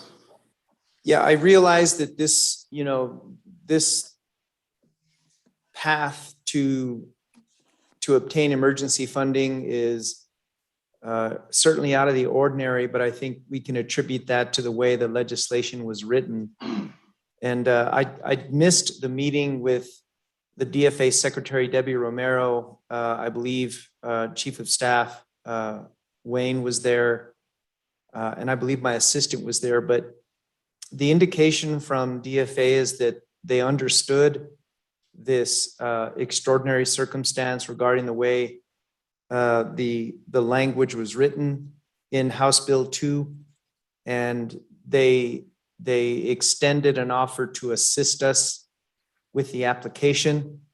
And so I do think we need to go forward with this. We've pretty much exhausted the entire budget that we set aside for Stratagen. It is the consultant that had been assisting us with the pre-rulemaking process that we just ended yesterday with our third and final workshop. And so it's critical that we receive these funds to do some other concurrent tasks as outlined by Judy to get us to April 1. And I believe that this should not interfere with our FY 2022 supplemental appropriations request.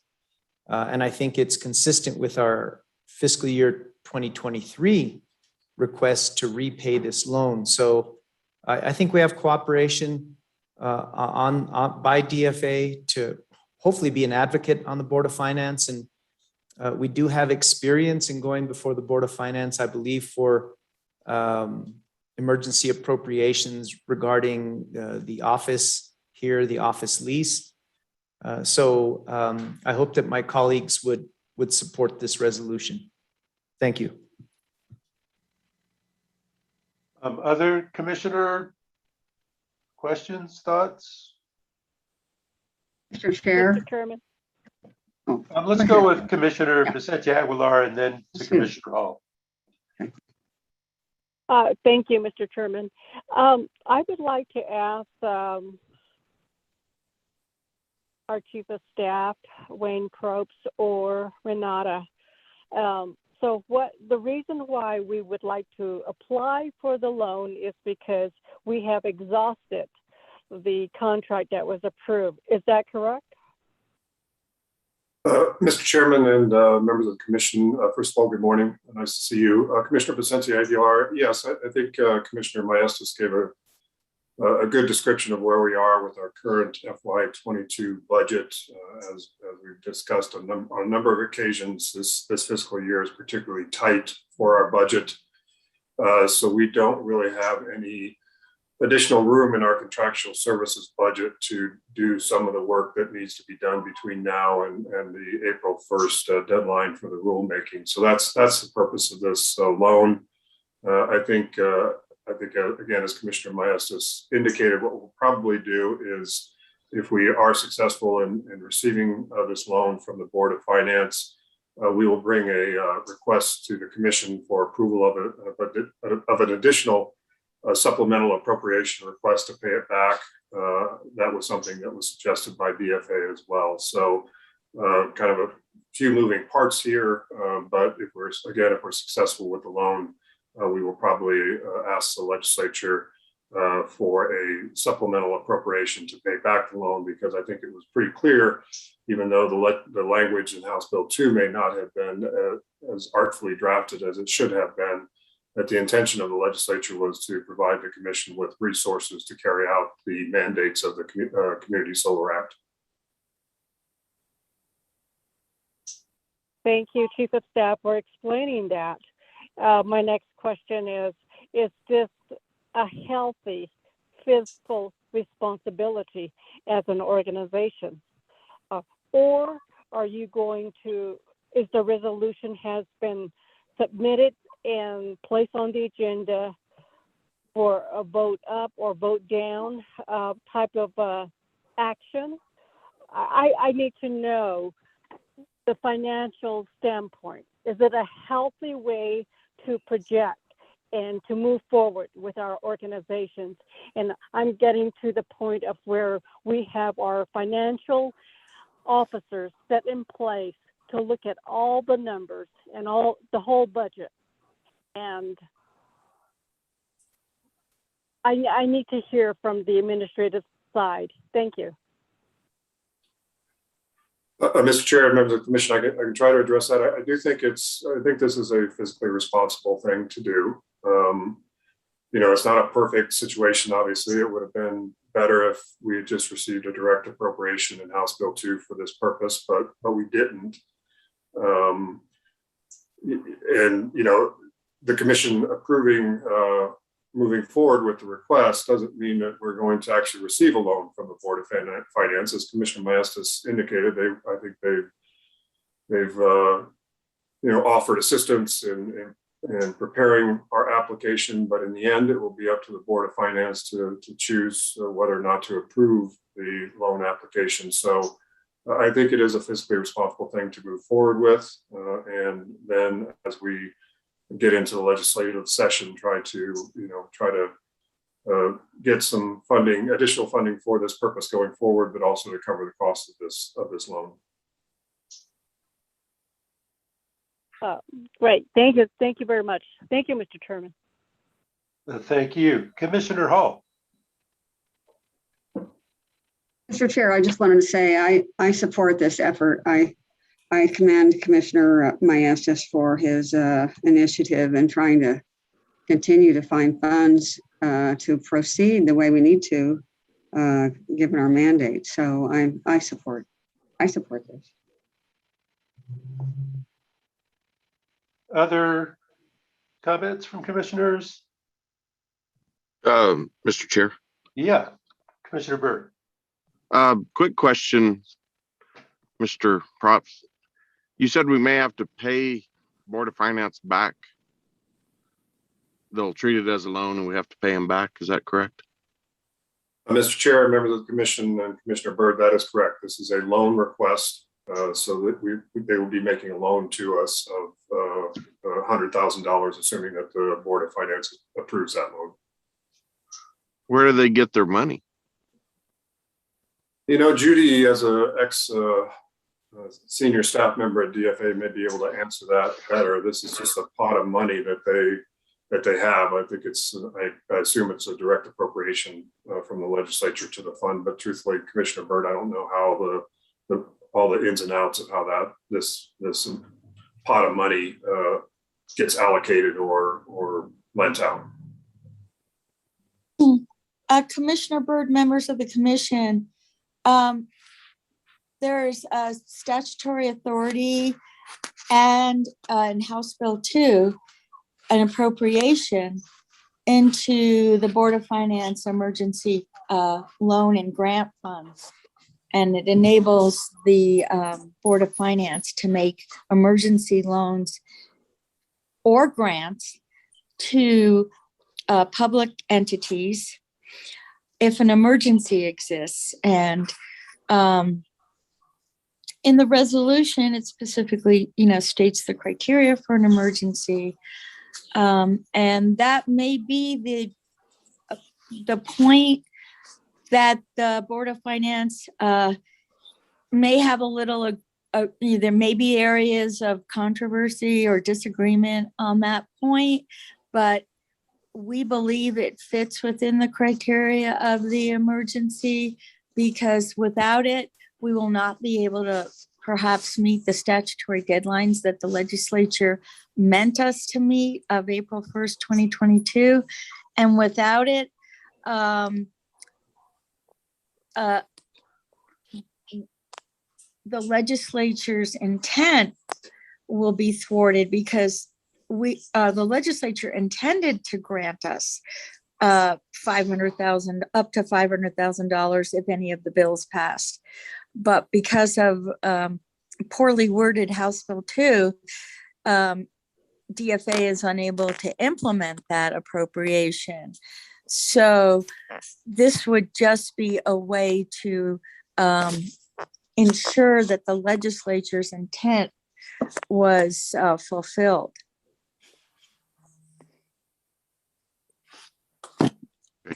That was way outside of my question. It's basically an accounting scheme right now. We're robbing Peter just to pay Peter is all they're saying. So it's just on paper. It's all taxpayer money. That was my question. Does this money come from somewhere outside of the general fund? And apparently not. Well, the answer is, yeah, it's originally general fund money, but it is appropriated to the Board of Finance, and they have the discretion to decide who gets it for what purposes. Right. Okay. Well, when I go get a loan, I have to pay someone back because it came out of their pocket. I have to replenish that. Plus, this is borrowing from myself. But okay, that was my question. Thanks. Any other commissioner thoughts on that? Mr. Chairman, Yeah, Commissioner Mastis. I'll move to approve the adoption of Resolution 10-20-2021. I'll second that. Okay, and before we take a vote, just wanted a clarification. This is getting paid back in 2023. Is that correct, Wayne? Mr. Chairman and members of the commission, I think that's to be determined. As the commission knows, we've requested some supplemental appropriations for the current fiscal year as well. And it's possible if we were successful with during the session in getting that special appropriation for current year fiscal 22, we may be able to use some of those funds to pay it back as well. But if not, yes, the intent would be to pay it back with fiscal year 23 appropriations. Again, we will bring to the commission, if the commission adopts this resolution today, we go before the Board of Finance, they approve the loan. We will bring before the commission probably another supplemental appropriation of $100,000 to pay back the loan. I think that's the best way to proceed. But yes, we could potentially pay it off this year or with next year's appropriation. So essentially, we're borrowing from future budgets to be sure we can get some urgent work done this fiscal year. Is that a correct way to put it? Yes, Mr. Chairman, I think that's correct. Okay. All right, with that, let's take a vote. Mike, would you please call the roll? Commissioner Hall, Aye. Commissioner Fishman, Aye. Commissioner Byrd. Aye. Commissioner Maestas, Aye. Commissioner Vicente Aguilar. Aye. Commissioners, the resolution is adopted by a vote of 5-0. Okay, terrific. Thank you for the continuing work on this, Commissioner Maestas and Mr. Probst. Okay, we're on to, let me see, did we get that? We're on to item 4 here. On discussion items, my screen is acting up here. I believe that's correct. And this is in the matter of, no, I can't even read from my screen here. What's going on? Joe, you get to read this one while I'm struggling. I'm sorry, are you calling on me? Yeah, Joe, could you read this one? My screen is acting up and I cannot Sure, read yes. this item 4.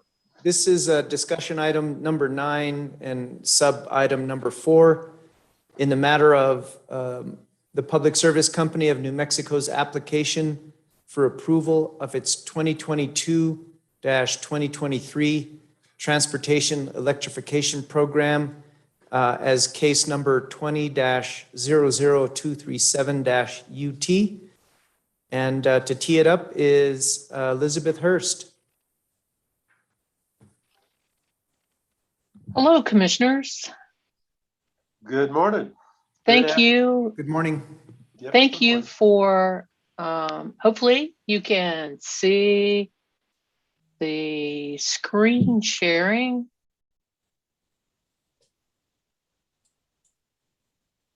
Yes. And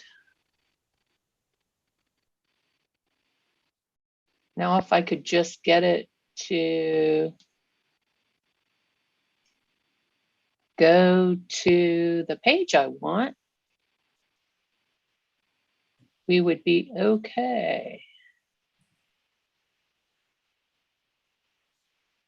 But it's not letting me.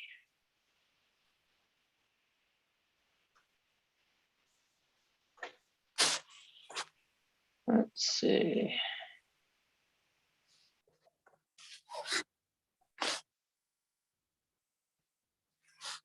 Let me come out of there.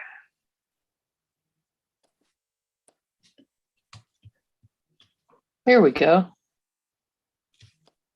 Back to Zoom.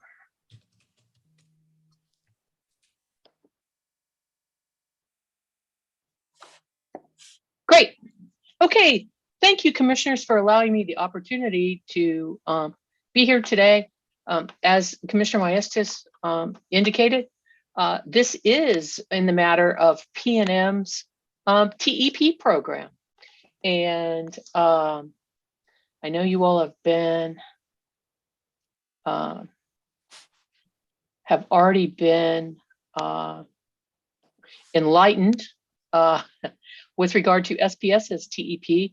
So I won't spend a whole lot of time at the beginning on the structure I believe that the commission is aware that pursuant to the new transportation electrification statute, primarily 62.8.12, that all of the public utilities were required by the 1st of January to file their transportation electrification programs, which I call a TEP. And they were required to file those initial applications and then subsequently no sooner than 2 years, every 2 years. And the statute sets forth, exactly what transportation electrification is. And it includes, the applications can include either an investment or incentive or some kind of other opportunity for the ratepayers and or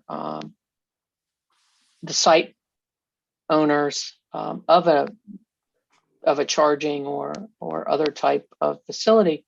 For example, a municipality with a public transportation can provide benefits to them. And the transportation, the TE statute also provides 6 considerations for the commission to consider when it's reviewing the utilities proposed incentive programs, incentives, and expenditures.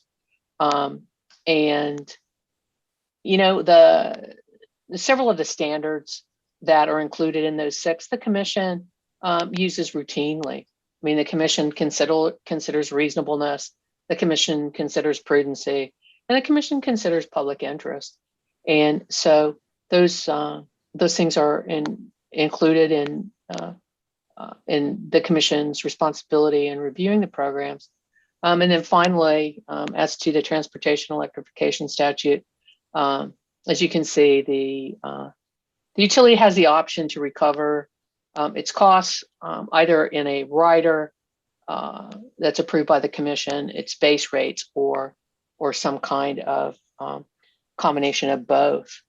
And in this particular case, as I indicated in the very first sentence under item B, there was a vigorous review of P&M's transportation electrification program, as there should be.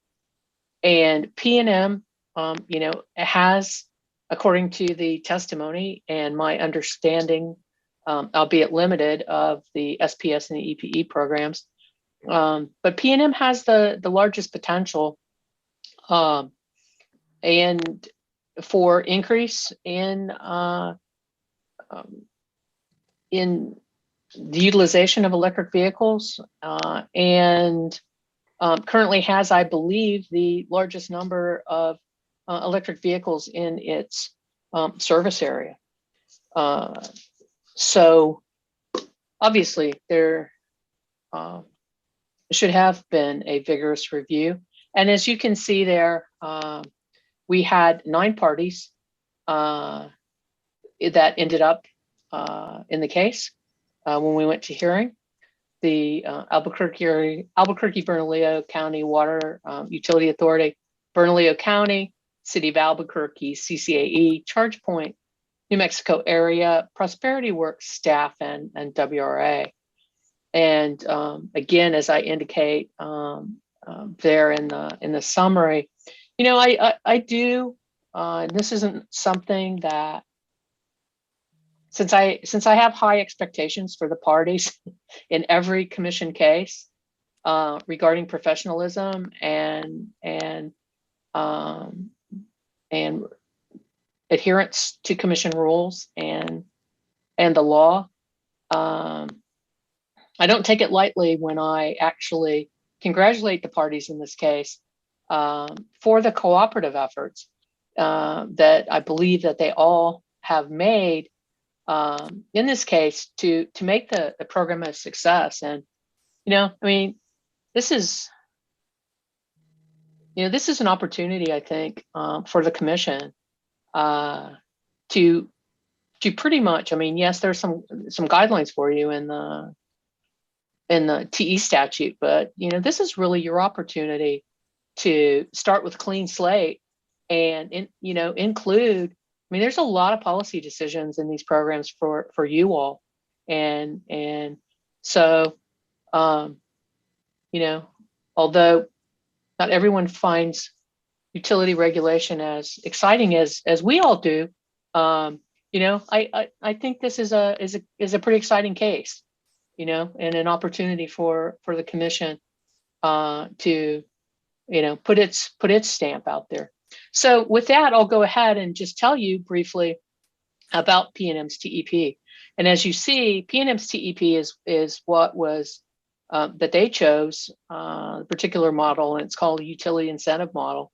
And basically what that means is that either the PNM customer or, like I say, the ultimate site owner of the charger, or as I indicated, a public transportation electrification, they're going to own all of the equipment that's on the other side of the meter. And then it was another exciting thing about this case is there were a lot of demonstratives. So I included a little chart from PNM. Thank you, PNM, for having that little chart in your actual program there. But it just kind of gives people, and this is a big learning curve for me too, in that I don't have an electric vehicle, and so this was pretty interesting.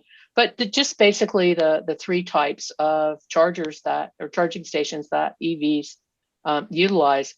And in PNM's program, as you can see, we're primarily talking about the level 2 and the DC, they call them DCFCs. And so with, and as I indicate there, the first two are generally used by residential people at home. The DCFC is a fast charge and is primarily used, to top off or in transit corridors.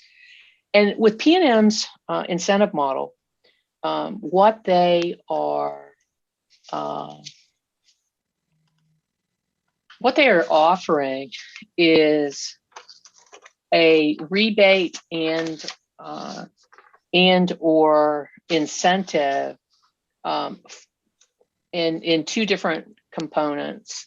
One is the residential, where they and I've just given you a graph here on this page of approximate installation costs for different types of the charging stations. So with the residential proposal, PNM proposed that there be rebates for 3,000 of those level 2 chargers, and then an additional supplemental rebate for the installation costs of to low and moderate income persons. And I just flipped it again. And then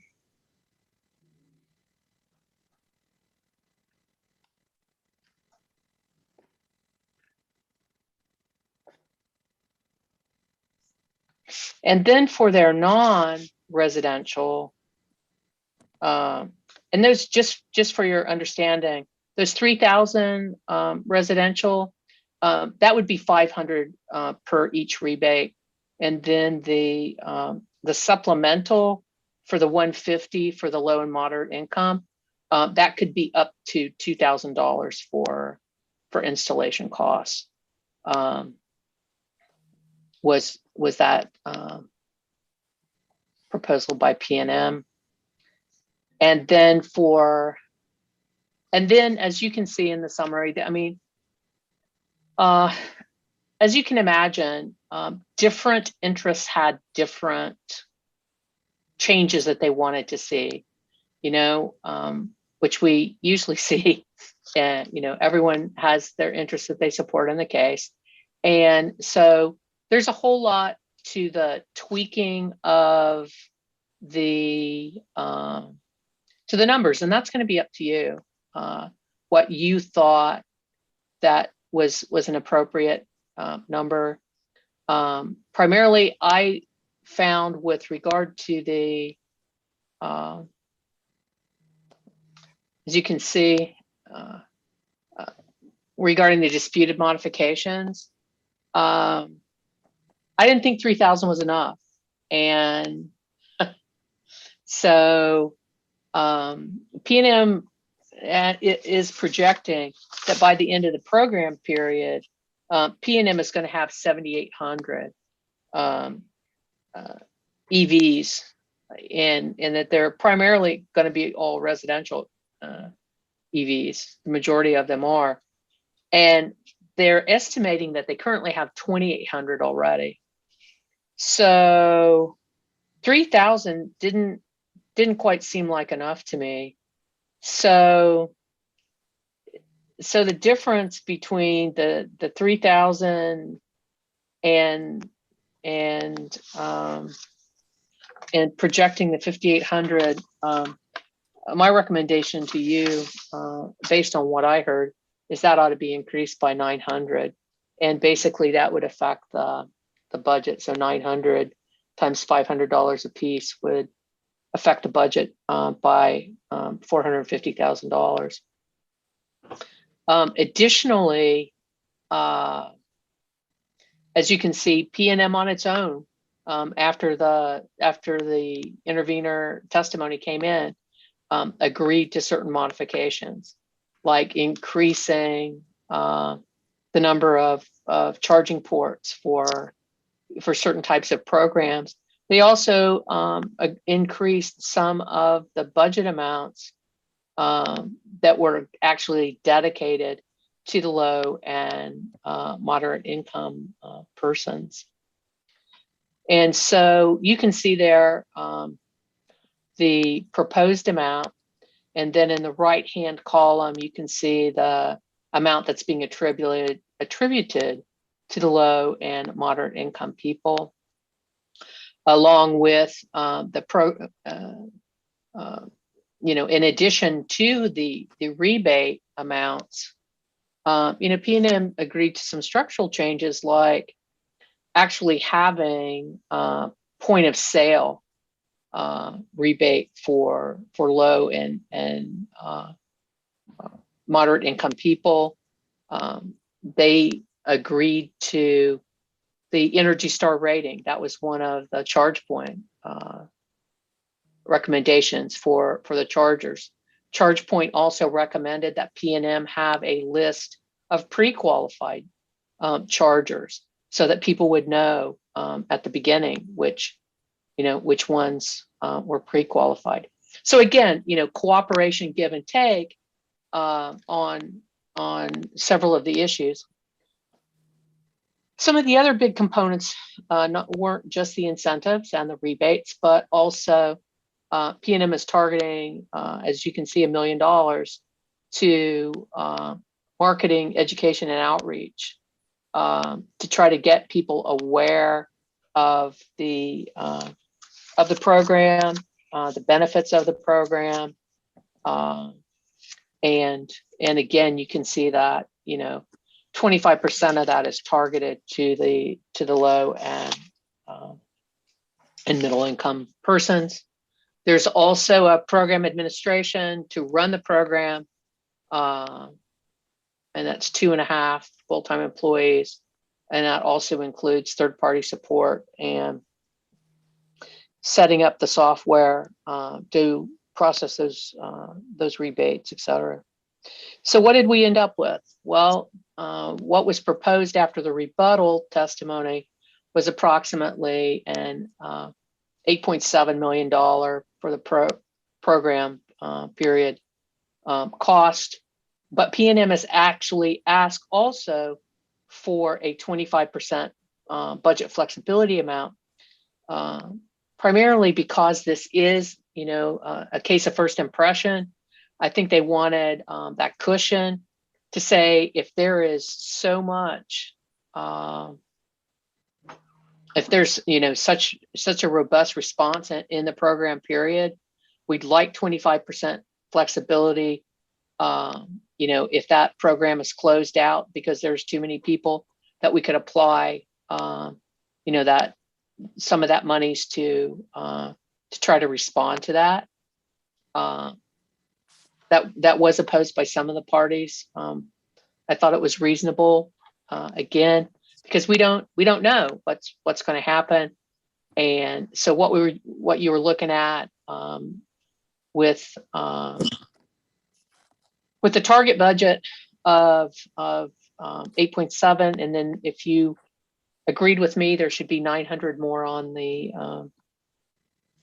not 900 more, 450 more, 900 more rebate residential applications for level 2 chargers, then that would bring it up 450,000. So you're looking at approximately a little over 9, and then if you granted the flexibility, probably about 2.5 more on that budget. And I show you that. Okay, what about rates? Well, PNM, as to qualify for most things, there are residential qualifications, and those include that the residential customers have to have some type of cellular or Wi-Fi,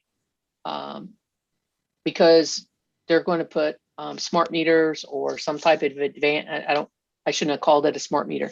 They're going to put some type of advanced meter in that will be able to track the usage and apply it to this whole home pilot rate. So basically, this is a proposal, as you can see, that would actually allow that customer to get a lower rate between 10 p.m. and 5 a.m. And it's been created to try to shift the away from peak periods, some of the things at home, including charging of the EV, and until that particular period of time. That proposed rate, and it's not being asked to be approved in this case, PNM actually chose the I believe the lowest residential TOU rate, and it's 50% of that particular rate. And there's other qualifications that I won't go into, but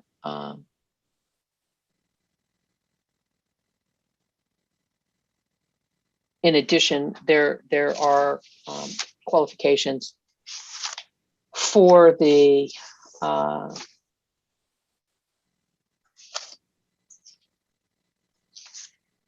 non-residential program, and those non-resident, briefly.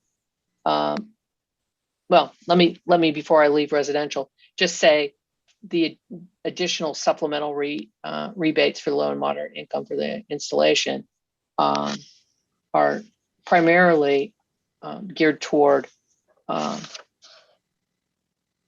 understanding that there might be some electrical issues that are more substantial, that the additional monies would need to be utilized in order to avail themselves of the level two chargers. Generally, the purpose and what P&M testified that it was attempting to accomplish with this TEP application, that it had four main components. They wanted to try to incent the electric vehicle supply equipment in their service territory. They wanted to provide a rate design that was going to encourage people to charge during non-peaks, which I just spoke about with the whole home electric vehicle rate. They also wanted to include a customer education and outreach program. And then they wanted to be able to provide for the program to be administered. And as far as the non-residential program, there are 5 components to the non-residential program.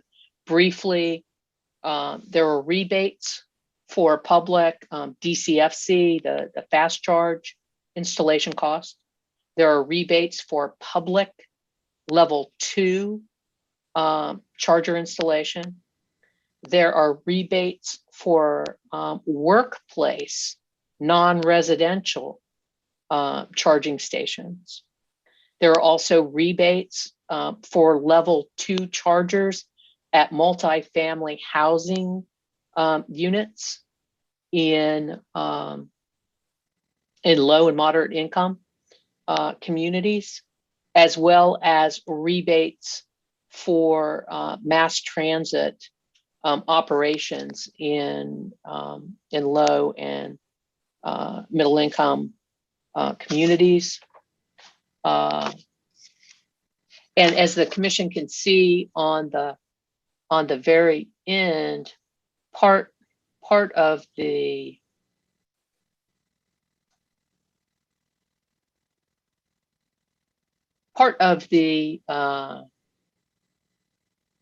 tools that are utilized come from the EPA, the EJ screening, and they're actually able to utilize the information and come up with some of the targeted areas.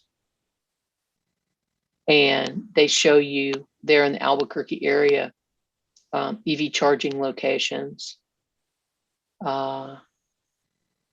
in that particular map. So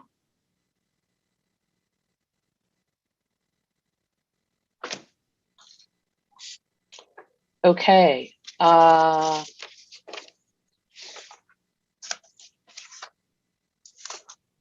As I said earlier, commissioners, just as with anything, everybody has an opinion, and not everybody was in agreement. Of the 14 public commenters, the majority were in agreement to support P&M's program. But as you have already seen in your prior case, we have some disagreements, and I'd like to highlight 2 of those disagreements for you. One you've dealt with before, I believe, and that had to do with payment and what's the appropriate technology for payment. And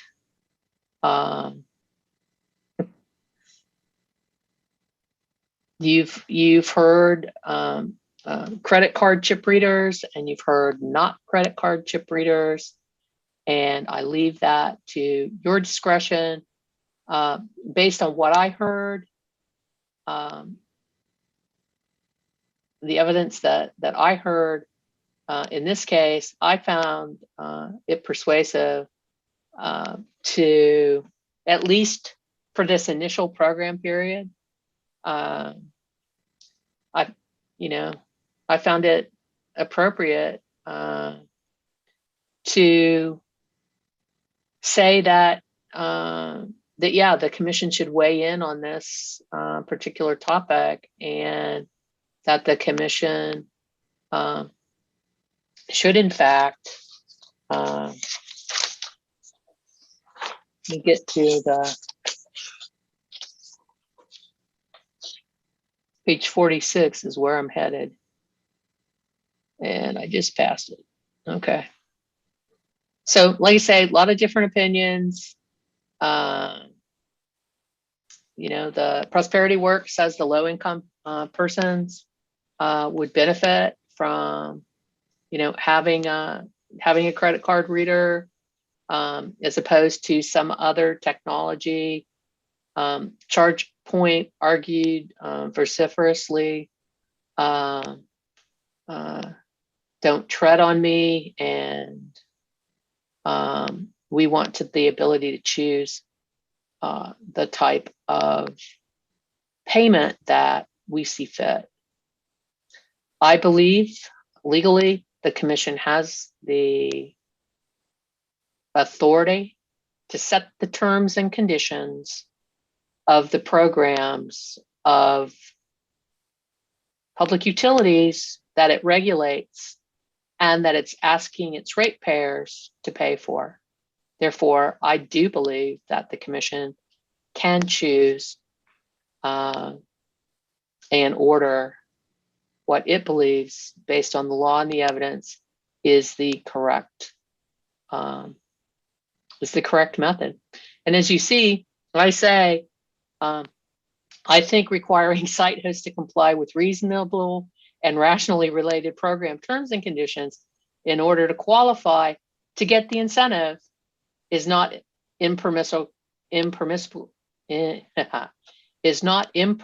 regulation of site hosts. So no one is saying that any of these site hosts can't just put in their own charger and not ask for the rebate. But if they're going to ask for these rebates, especially when you're talking about, for example, if you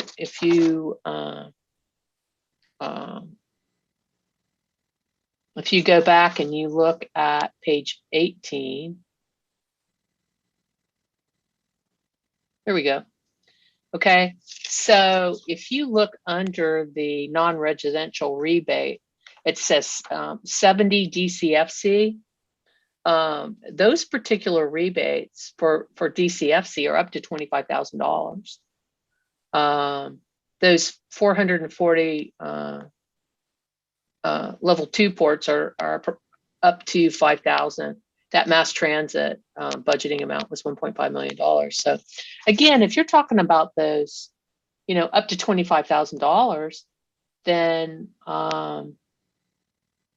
you know, reasonable restrictions, I think, are and compliance are appropriate. But you're the commission and you get to decide. Like I say, I found, as you can see, I found the evidence sufficient in the record that the requirement to have a credit chip reader for payments for public chargers was justified. And so that's a disputed issue. One of the other disputed issues has to do with the TOUs and the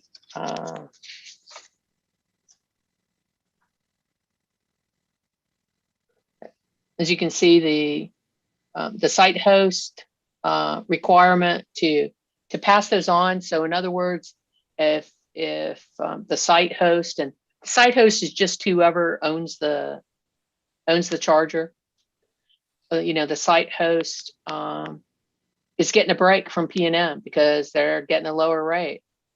And, you know, some of the parties thought, well, you know, maybe they should pass that on. And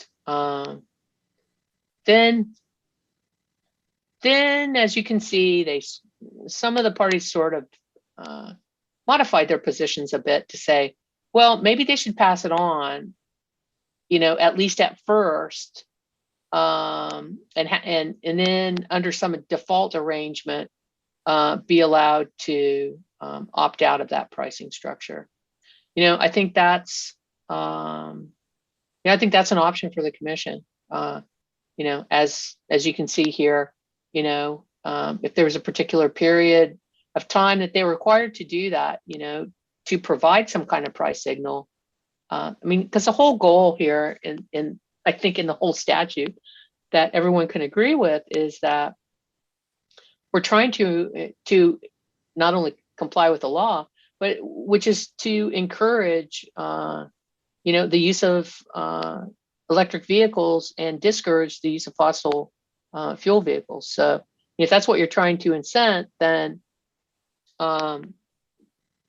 it's only reasonable you're going to try to get as many people to do that as you can. And so PNM said, we think site hosts should have the discretion to choose their own what they're going to charge.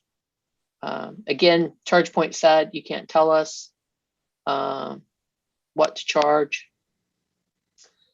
And I recommended approval of the CCAE that allows for a default option, thinking that that it is going to give the commission some flexibility, but yet it's going to try to stay out, ultimately of, as I say, develop successful business plans that are going to facilitate the deployment of privately owned stations, but maybe it won't work. Maybe none of this will work. You'll know in 2 years. But that's part of the point that I tried to stress and that I haven't mentioned yet.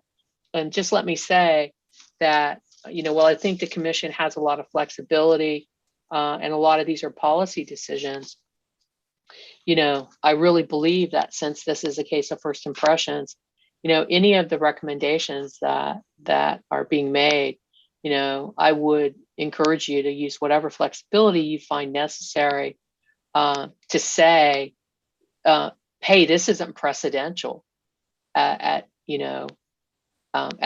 this point. We're all learning how to do this, and while we want to encourage and an increase in EV usage and provide education outreach and the tools to utilize that, we also encourage that it comes with a price tag. And all of PNM's ratepayers will be paying for this in the form of a rider base rate increase. Well, they haven't proposed that. They just proposed a rider to collect it after the fact. So no one would be charged anything until after that first year of completion of the program, and then they would collect actual expenses.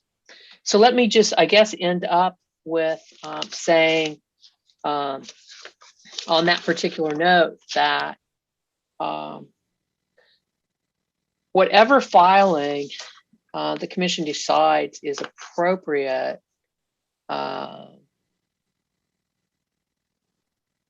was a matter also of disagreement. And the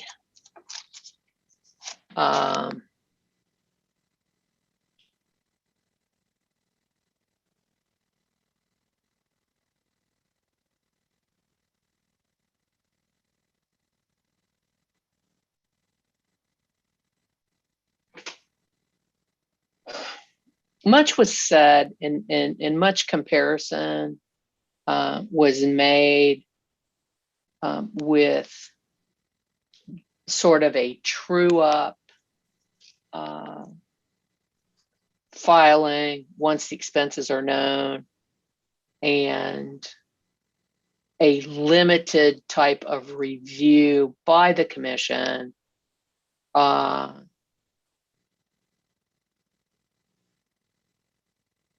and sort of an expedited review, like akin to what is done in energy efficiency. And the more that comparison was made, the more uncomfortable I became. Number one, because we've had energy efficiency around for a while, and we have a rule on energy efficiency, and both the statute and the rule on energy efficiency lay out very specific things that have to be filed in the application and the collection on the rider. So we have this whole process that's really spelled out of, you know, what information has to be provided and what the review time is, et cetera. And we don't have that here. And, you know, again, it's the commission's pleasure what kind of subsequent filing it wants. But I really believe that there needs to be something more than what is being proposed, because, you know, if you're comparing an apple to an orange, you got to make sure that you know they're the same diameter and all the things are the same. And I don't think that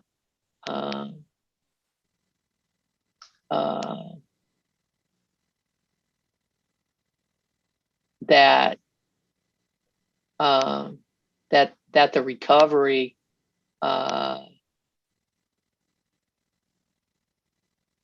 that's not the right section.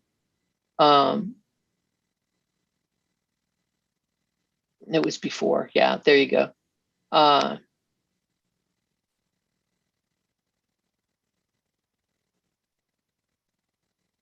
As I say, there's no specific guidance on what type of information should be in that annual filing or what kind of review. And I'm not convinced that their pro forma, no notice, no true up, expedited paper review is legally appropriate or even helpful. And I've recommended to you that you consider exactly what kind of information you want them to file. I don't know if that was an issue in SPS or not, but I put that out there for your consideration. I thank you for your time. I hope I've hit all the high points. There's a lot in here, and thank you.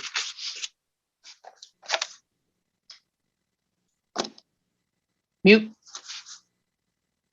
Commissioners, comments, questions, thoughts?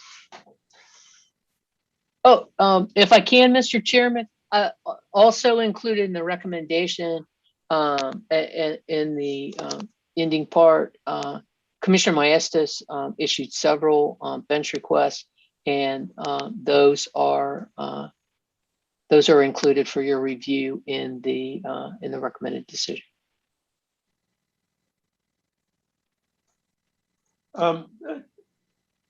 Before I forget, Elizabeth, you know, on the annual report, I don't know if you feel comfortable doing this, but did you have any particular areas where you thought improvement is needed, and can you throw out some options for how we might do that? I'm not necessarily asking for recommendation, but even if you can throw out some options, that might be helpful between now and when we vote on this.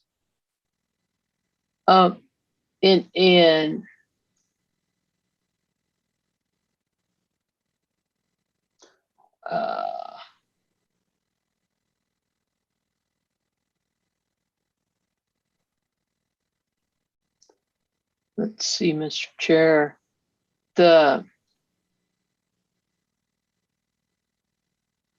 So what the problem is that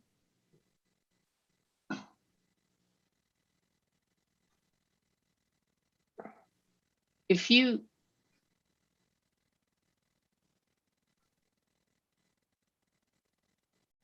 and what this would be, it would be the actual rider collection. So I had it on the wrong section. I was getting ahead of myself there. So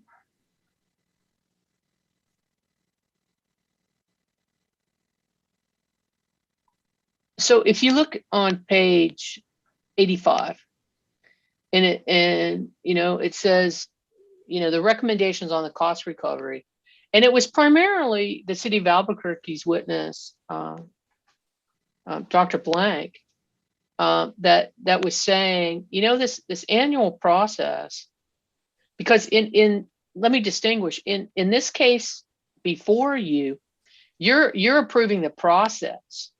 Okay, so they're not asking you to approve any numbers because they don't have any numbers, since this is a collection after the fact. But what they want you to do is they want to say, okay, here's how we're gonna figure out what the numbers are, and then we'll just come in when we have those numbers, and we'll do something on an expedited basis, that, again, similar to energy efficiency, that there's so many days, and there's really not a formal process. And Dr. Blank's saying, wait a minute, there ought to be some time, at least, to have some kind of review, some, as he says, an audit and regulatory review to ensure that the expenses were the ones that, the type that the commission approved, and that they follow the the NARUC accounting, and that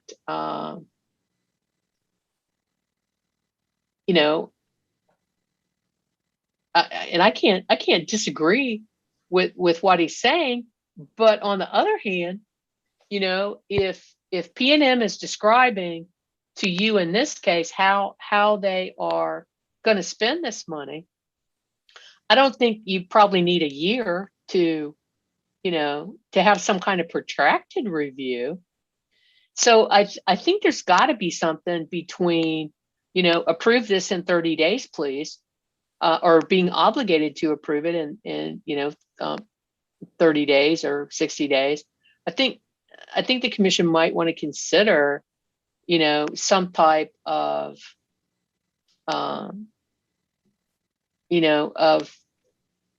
I hate to put staff on the spot, but some type of, review, and notice, and similar to what was it? I think similar to like what we just did the the SPS renewables a few weeks ago, and we have now in that proceeding, a requirement that there has to be an opportunity for people to say, oh, well, like the application isn't complete or something like that, or we and potentially, say, wait a minute, give us more information. So, I mean, I think that might be a potential suggestion, that in trying to explain to you what my, and I'm not altering my recommended decision. I'm just trying to explain my recommended decision to you and say, I think that there's probably something in between P&M's expedited no notice procedure and Dr. Blank's, oh, let's have discovery, or potentially allow for discovery and a longer review by the commission. I think somehow the commission could accommodate something, either by allowing others to look at this by virtue of being notified of it, and or a requirement, that staff do some kind of review, initial review, and then submit something within a period of time, just so the commission, and again, not trying to cast, any aspersions on anyone, just trying to come up with a policy that might work for all of your IOUs. So let me throw out a quick thought here and tell me if I'm tracking with you or if I'm missing the point. Is there an independent evaluator on this program? Isn't that part of what they're proposing or not? No, sir, not that Oh, there's not. Okay. I don't believe so. Okay. It's been a few months since I issued this, Mr. Chairman, but Yeah. I can't say that I remember an independent evaluator. Mr. Okay. Smith could correct me, or Miss Amer could correct me, since she's done SPSs, but I'm not aware of that requirement in the statute.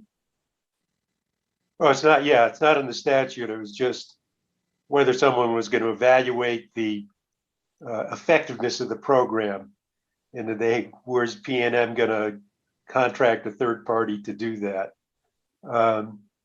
Well, Mr. Chairman, I mean, I think PNM's going, that's one of the reasons that they are, are so interested in, and actually, that's another, that's another bone of contention with the parties, is whether or not to even allow the data to, the requirement to have the data communicated to PNM.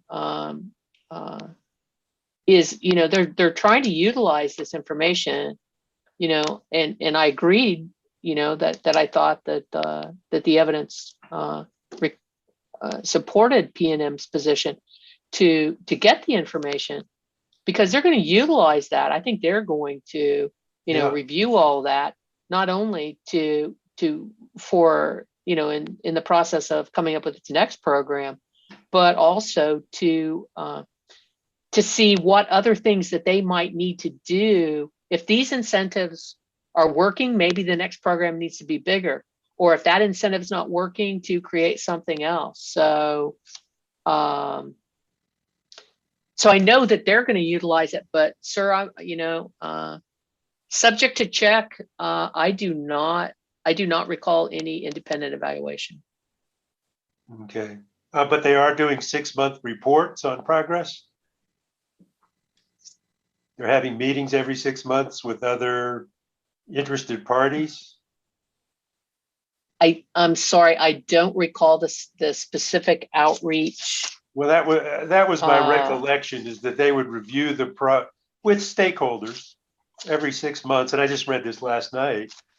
And I'm wondering if there's some just kind of quick, streamlined process that could, to look at that prior year's expenses before they're approved for collection, as part of that 6-month stakeholder review. And maybe we can come up with something straightforward and simple within that context. So anyway, I'm just throwing out ideas because I think you raise a good issue, and we don't have to answer it here. I just kind of want, and maybe we can talk offline before this comes up for a vote and see if there's any brilliant ideas we come up with that everybody can live with. But I thank you for raising the issue on this.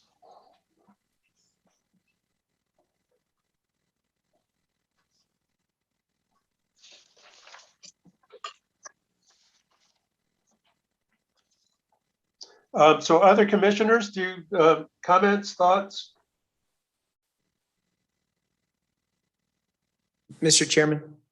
Yeah, Commissioner Maestas. Yeah, thank you, Elizabeth, for that. I'm still a little concerned regarding the wide range of prices for installation of the charging infrastructure.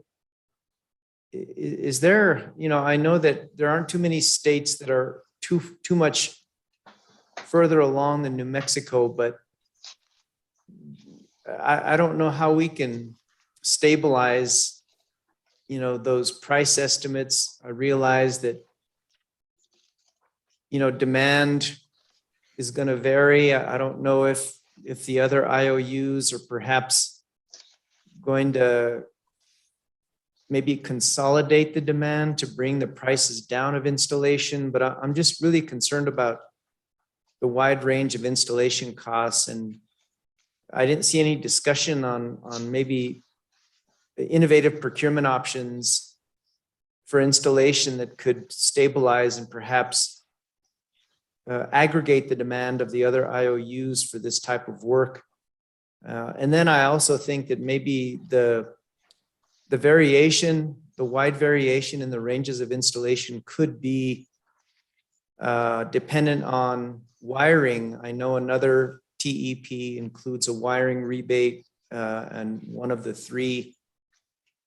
there's only one of the three TEPs that we're going to consider or have considered that include a wiring rebate. But I don't know what we can prescribe or recommend to try and address that wide range. That's kind of one of my issues. And the other is something that I've said before, and that's the need to integrate these programs. I think it was said, in the TEP that, this is a statewide statute. However, it's applicable only to the investor-owned utilities whose combined service areas is about 20% of the service area or of the surface area of the state. And so I really feel like there needs to be an independent, third-party integrator to work with the IOUs and maybe help them to work with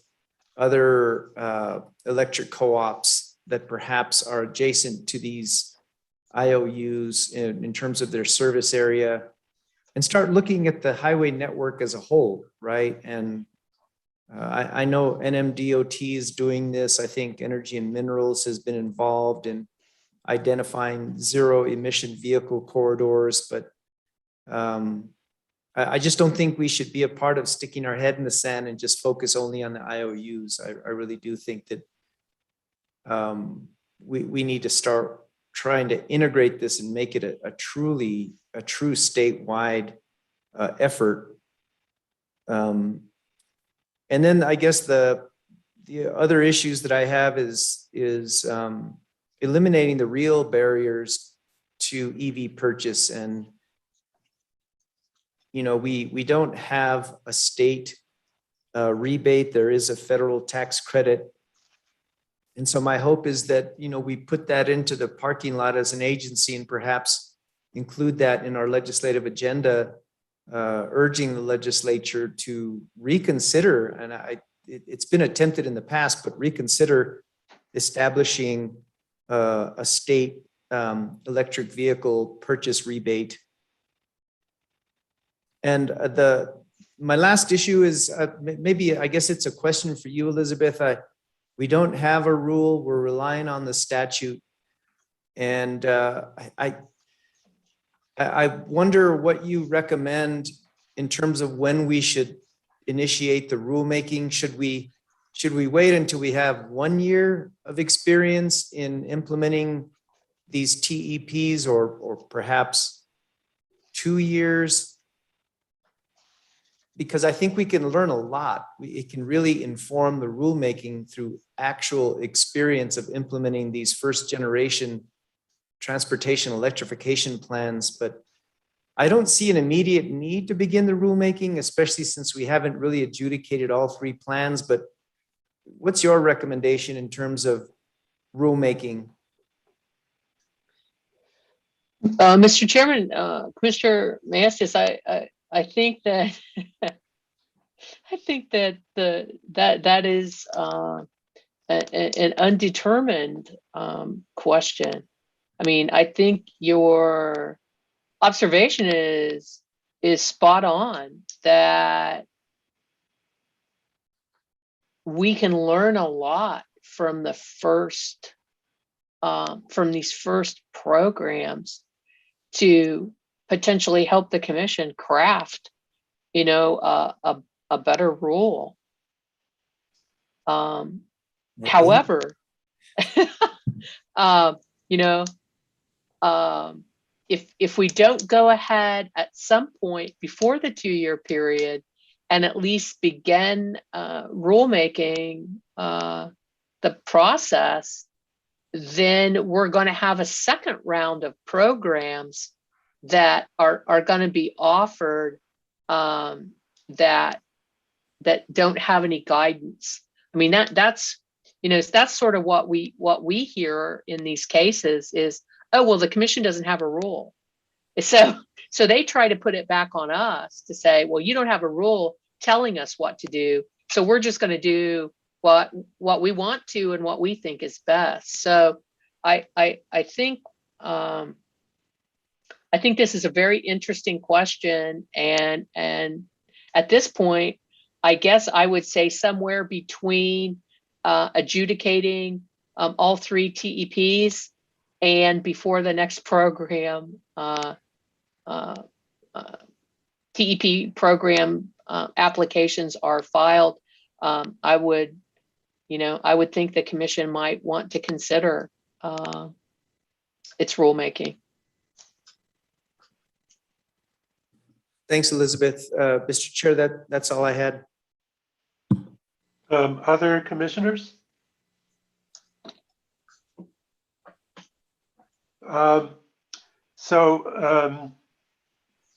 Ms. Hurst, H.E. Hurst,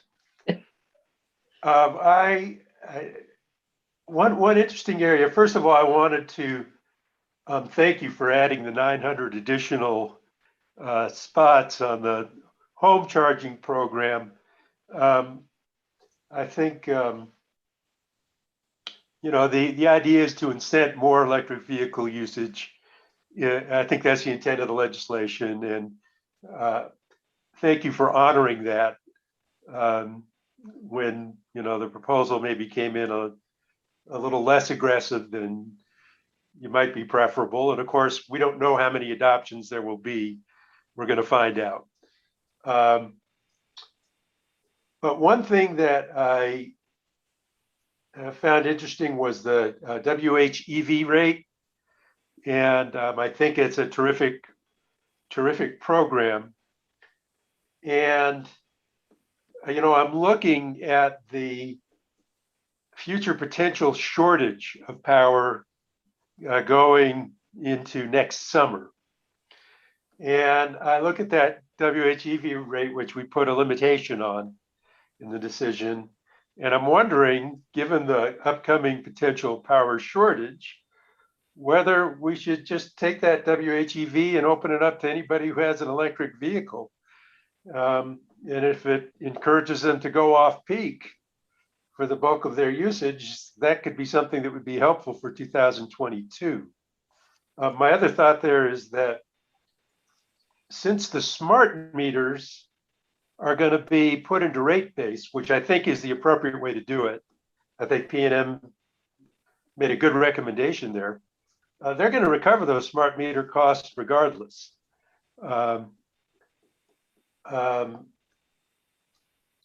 So it feels to me like maybe we don't need to put the limitation there. So I wanted to get your thoughts on that. Does that make any sense to you? Is it a reasonable way to go, or are there some things I'm missing there? Mr. Chairman,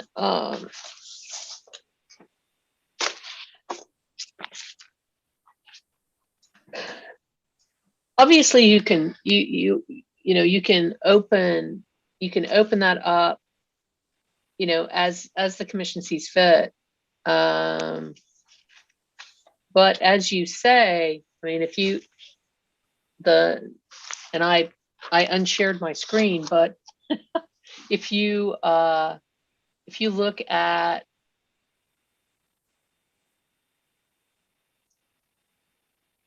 oh, good, I'm not far from it. If you look at page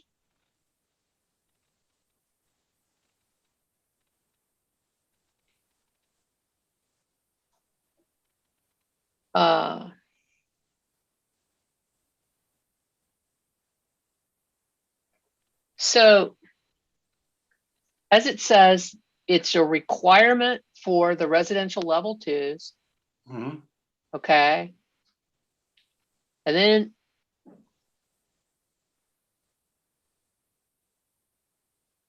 says there's capacity for an additional 1,000 EV owners to participate, Mhm. but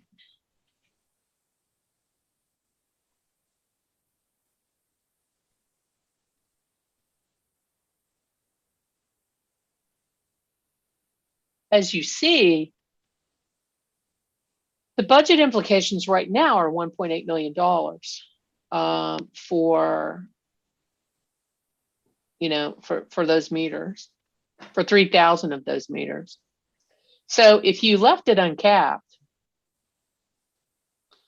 that's just going to go up. And Correct. But that won't go in the rider, correct? That will no, go into rate base. yes, sir. Okay. So again, I think, I have to look at it, sir, and based on what I heard, and I thought, that they're needed, and I have neglected to, say they're on some of these numbers. I mean, the most conservative, there were conservative approaches to have less. Yeah. I mean, and I mean, our staff, the commission staff, was being, looking out for those potential costs and suggested cuts in a number of either the amounts or the qualification rebate numbers, with an eye toward cost, and also with an eye toward, we don't know, we really don't know how this is going to load shift. And if you go back and look at the transcript and my questions for I think for Dr. Pitts on this, I can understand plugging in your car perhaps when you go to bed at 10, but the thought to me that, I mean, people aren't going to turn their furnace off, until 10 o'clock at night, and people aren't going to not, cook dinner, or whatever, and so, I think probably there's some skepticism in my questions about who actually might shift usage, and it was pointed out in the testimony that, yeah, they're going to cook their dinner, but maybe they're going to wait and put in that load of laundry to qualify for that WHEV rate, or put the clothes in the dryer before they go to bed, or turn the dishwasher on. So I think P&M is just trying to to put out some strategies to try to figure it out, but admit that they don't know how it's going to work. Yeah. So that's part of the justification. I mean, ingenuity is good, but I think we have to have some, some hard data, and since we don't have that at this point, that's why, my recommendation was, more tempered, I think, sir, than what you're suggesting. Yeah. Yeah. Well, my thought is that if there's a power shortage next summer, or perhaps even the following summer, if there's, continuing delays in getting new generation built, that power can be terrifically expensive, and a lot more expensive than investing in some smart meters, $1 million or $2 million. And so those were the considerations that were crossing my mind. So, but I take your points completely. I get what you're saying. One other question that I had was, and just to be clear, I think for all commissioners, is we're talking about these rebates That's one cost of the program.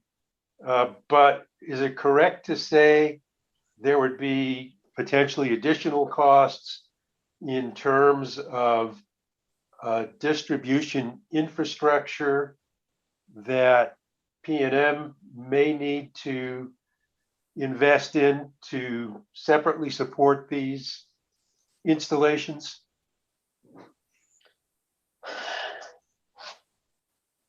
That would just come through regular rate base accounting? And Mr. Chairman, I do not believe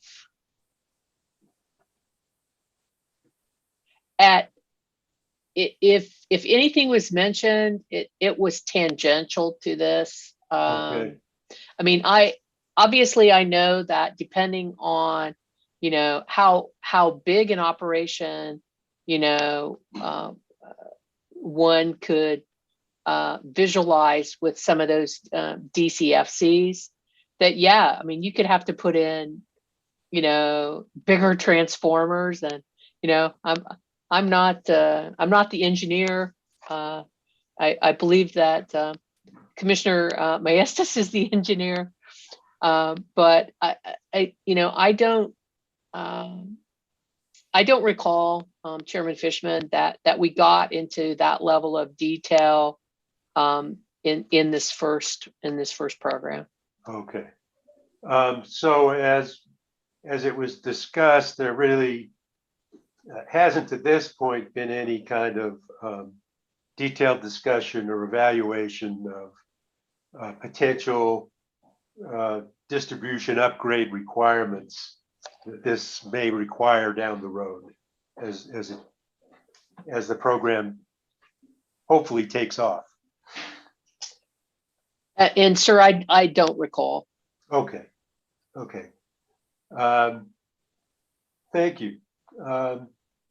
Let me just say, with caveat, when there was some testimony on bigger, on bigger type of installation, for example, but as it related to, say, like municipality, or for example, like the city of Albuquerque, if they wanted to put in something that would qualify for that mass, that mass transit. I mean, depending on what was available, and, I mean, I suppose that, but again, that's just in the idea stage. I think P&M's throwing the incentive out there to, hey, try to get the city to think about how they might come and get that money. Okay. Okay.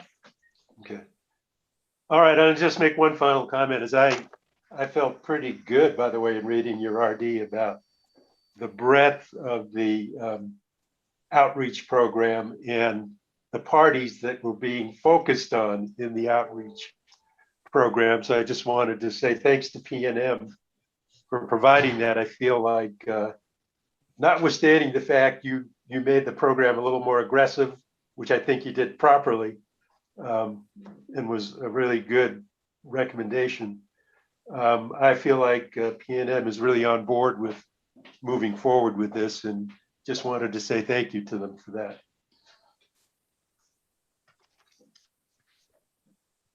Any other commissioner comments? Okay, it's what, about 12:40? And I'm thinking we could use 45 minutes for lunch. H.E. Hurst, thank you. Terrific job on this. Really appreciate it. Thank you, Mr. Chairman. So I'd like to suggest a 45-minute break and come back at 1:30. And people can do lunch and we can finish up from there. Any objection? Okay. No. We'll be back at 1:30. Mr. Chairman, this is Michael Smith. Yeah, Michael. I just wanted, Commissioner Vicente Aguilar contacted me and said she had to leave the meeting at 11:50 and asked me to put it in the record for the minutes that she had to leave the meeting at 11:50 so I just wanted to put that out there so that Carl can pick that up and put it in the minutes. Okay, thank you, Michael. All right, we'll be back at 1:30.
Mr. Chair, this is Sarah.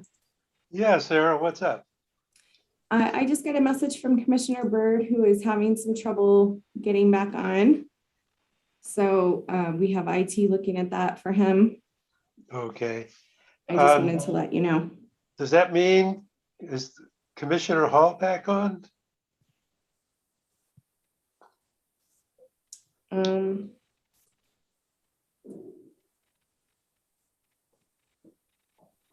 Don't see her. I don't see her either. I think she's on a flight or something. And Commissioner Vicente Aguilar, I don't know if she's here either. I think she had to drop off also. So we don't have a quorum until we get Commissioner Byrd back on.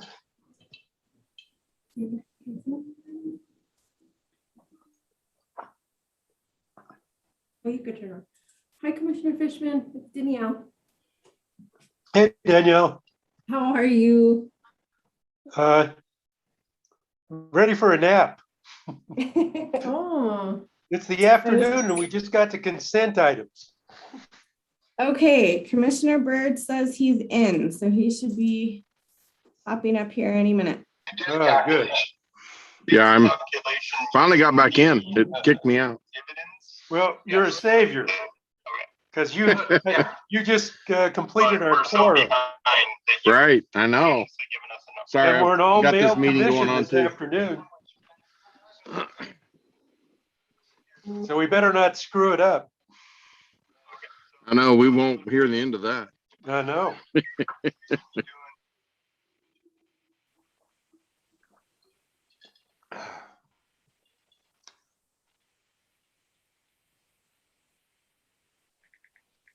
Okay.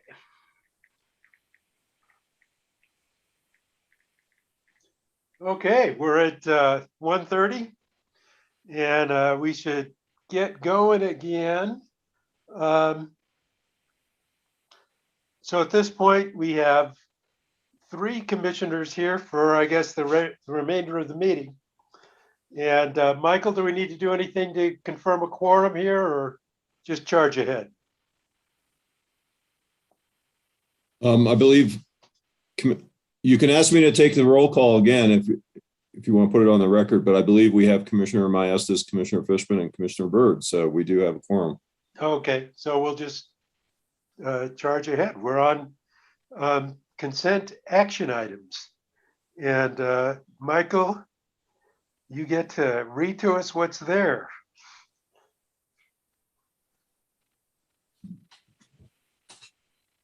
The first consent action items consist of transportation matters, case 21-00225 TRR in the matter of the application of Gila Regional Medical Center, DBA Gila Regional EMS, for a change to its tariff.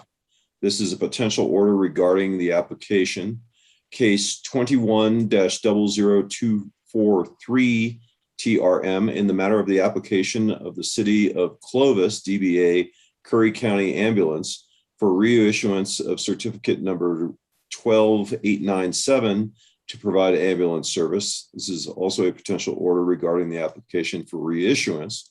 Utility matters, case 21-00130 UT in the matter of the application of Navapache Electric Cooperative, Inc. for continued use of its fuel and purchase power cost adjustment clause and rolling average methodology. This is a potential order. Case 21-00228 UT in the matter of the verified petition of OSO Internet Solutions LLC for designation as an eligible telecommunications carrier. This is a potential order appointing a hearing examiner. Case 21-00229 UT in the matter of the application of OSO Internet Solutions LLC for a certificate of registration to provide competitive local exchange telecommunications service within the state of New Mexico. This is a potential order regarding the application. Case 21-00234 UT in the matter of the application for continuance of a fuel and purchase power cost adjustment clause and for a variance filed by Columbus Electric Cooperative. This is a potential order regarding the application. And then finally, an undocketed matter in the matter of the application of Jackrabbit Wireless LLC for a certificate of registration to provide competitive local exchange telecommunications service within the state of New Mexico. And this is a potential order regarding the application. I can take the roll if.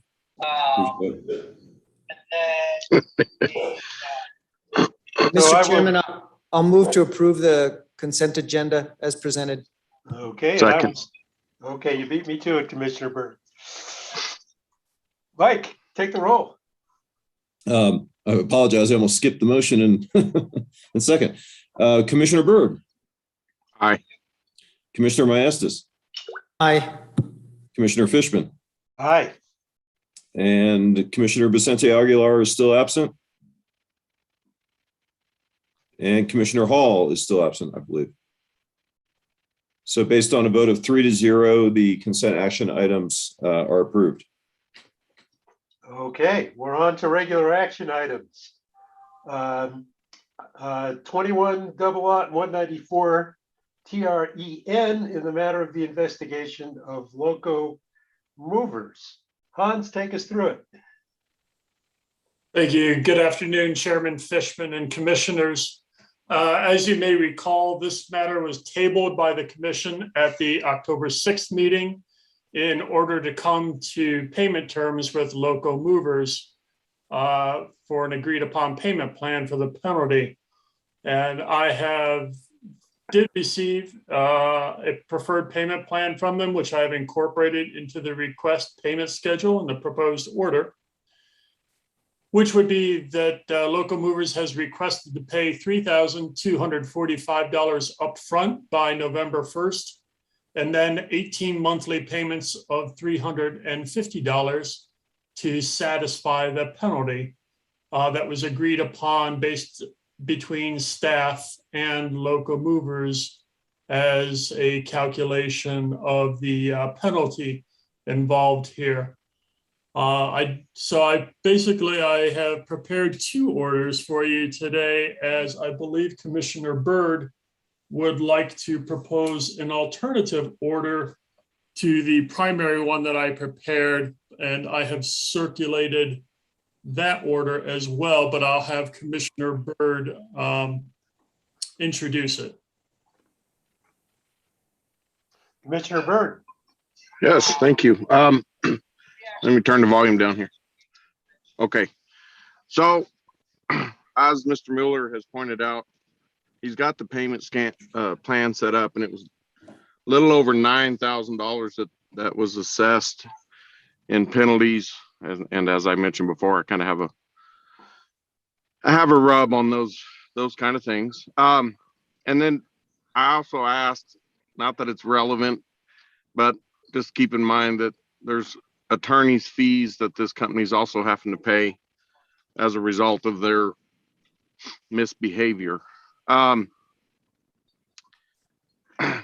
I'm proposing is they provided a lump sum of around $3,300 up front, and then to make payments over the next 18 months, 24 months. 18 months, correct. 18 months, right. Okay. And so I was willing to change that so that they do that lump sum, which is just over a third of what they were fined, with conditions that they pay that by November the 18th, 19th. I'm actually not reading the. I believe I did the 15th in the order. November 15th, correct. Yes. And so, and my thought and reasoning is these guys aren't coming back into business. And I have a problem penalizing people who had an entrepreneurial spirit. They had a truck, an opportunity. They said, gee, let's do this without doing their full homework. And so a fine is reasonable. But I would like to reduce that fine by about 2/3 and let them move on with their lives and not have to take out loans to make payments from their family's income.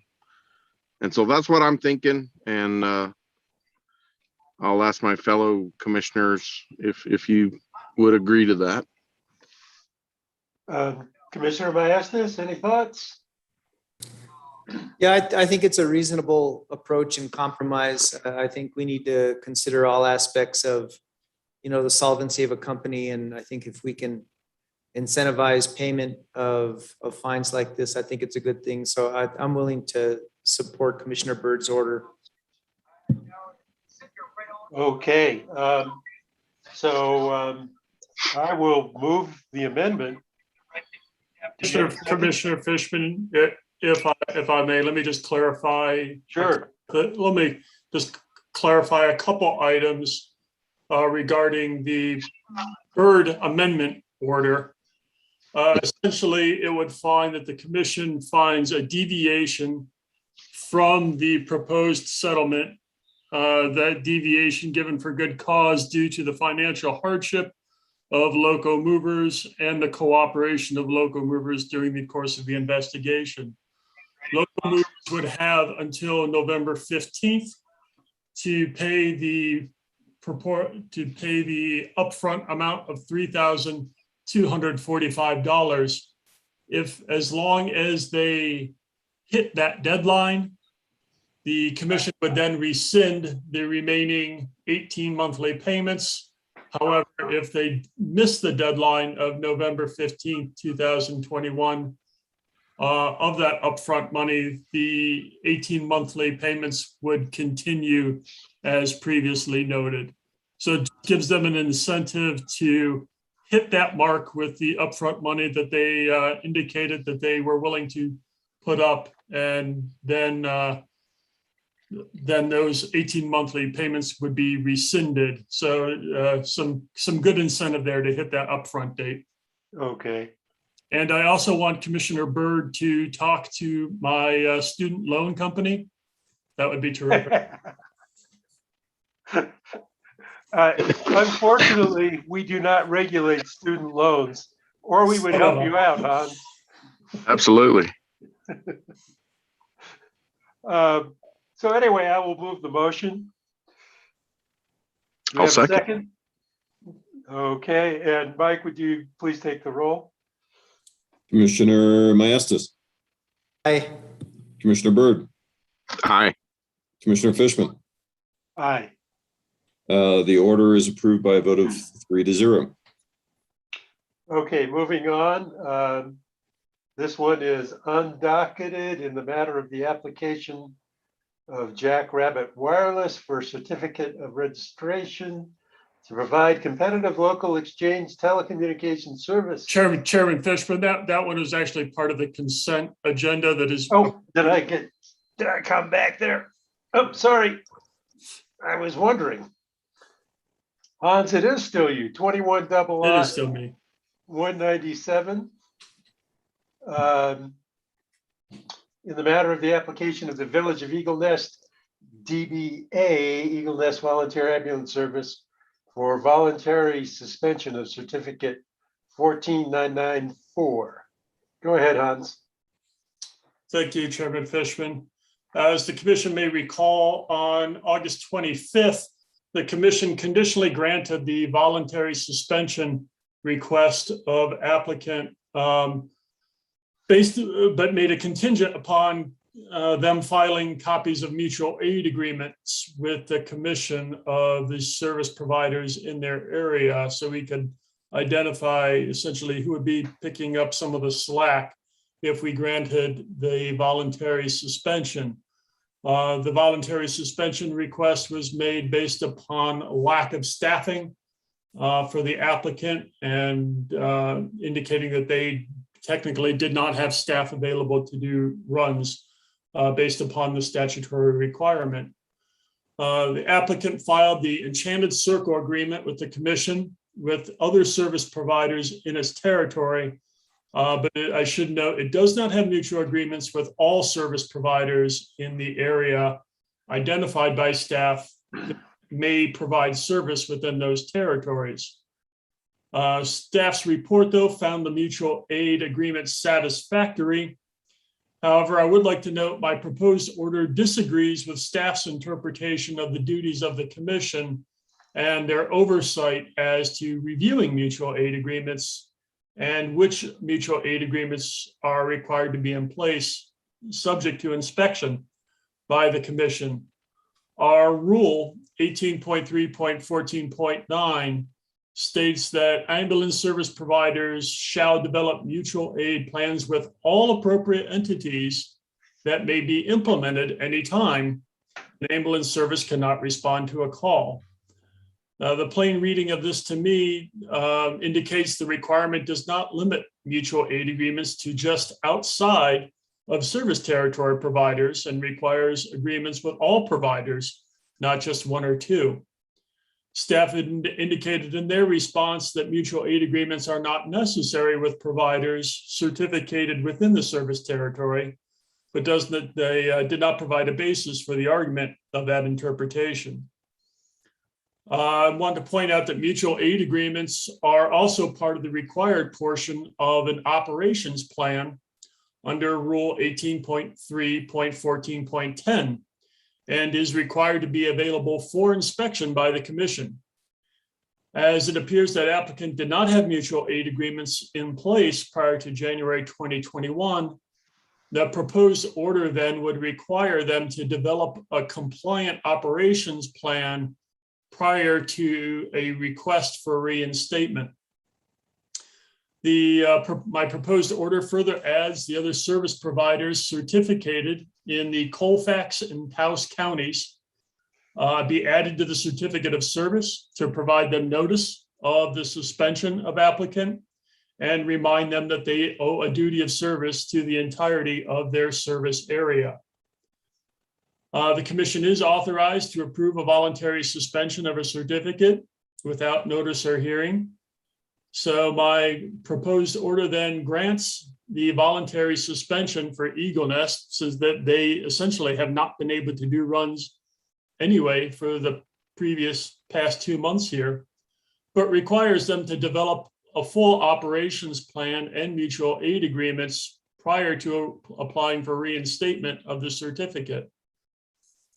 Eagle Nest will also be required to provide monthly status updates to staff on their staffing and operations progress up until they apply for reinstatement. And as I mentioned earlier, the order would remind other licensed service providers in the territory they do have a duty to provide service to all calls within their territory. With that, I'll stand for any questions. Any thoughts, questions, commissioners? Out of curiosity, and if anyone from staff is listening, please feel free to answer if Hans does not have the answer. If they're in the same, if the service is in the same territory, wouldn't they automatically pick up that particular workload, regardless of whether there's an agreement? My understanding is that, like, 911 call were to go out, that it would not, since Eagle Nest is suspended, it would not go to them, but it would go to the other service providers. The issue we're having is that there's appears to be a bit of contention between Eagle Nest and some of the other local service providers regarding the Enchanted Circle agreement. So I felt it was would be a necessary component of this to remind them that they do have a duty to provide service within their licensed territory, and which they would be called on, and which they would, as you indicated, they would be called on anyway. Okay. So it's kind of a technical point. They just wanted to get clarity. Correct. Commissioners, any thoughts, motions?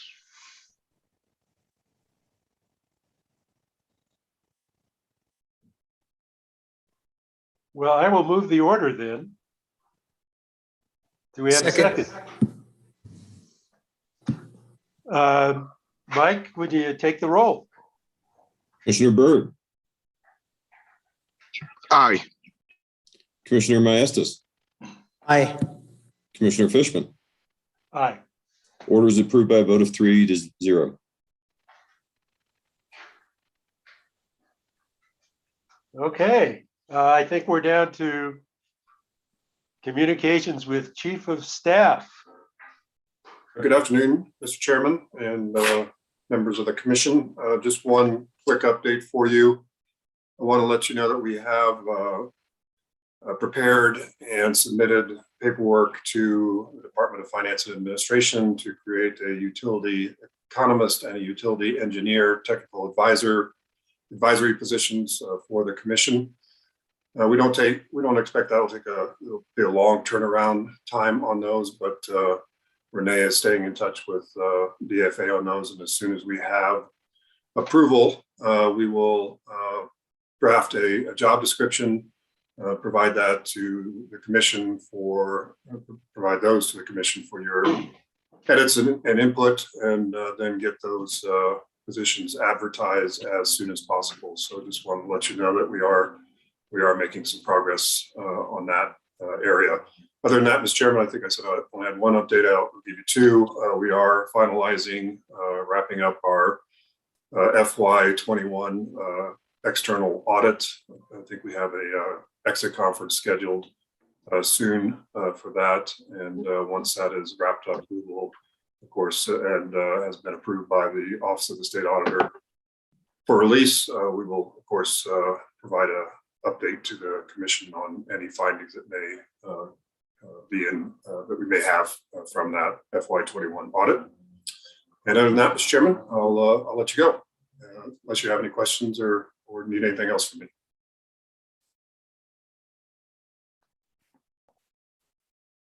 You're on mute, Steve. Yeah, there we go. Just thank you, Wayne, for moving so quickly on those two advisory positions. Really appreciate it. And what can I say? Thanks. You're welcome. It's amazing what he does when you light his fire. Light his fire. I'm not quite sure what that means. Oh, he and I probably know. But I do want to thank you, Mr. Props, for you jumped on that one quick and are taking that ball and running with it. Thank you. Thank you. Thank you, Commissioner. And so the fire just went right over my head, which is better than having it actually burn me. On to communications with General Counsel. Just by clarification, I don't think it's the Doors song about lighting a fire, but it might be a different kind of lighting a fire. But I thought I would try and refer to a song from a long time ago. From General Counsel's You're getting too old to remember.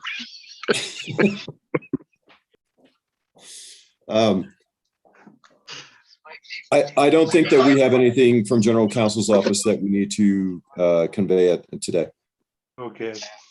So Commissioner Byrd, were you basically saying that you're old enough to have been there, but too old to remember? Exactly. Oh, okay. Just checking. I'll have to dispute that though, since Commissioner Byrd is younger than I am. That I don't think either of us were there. I think it does apply to me though. Okay, communications with commissioners.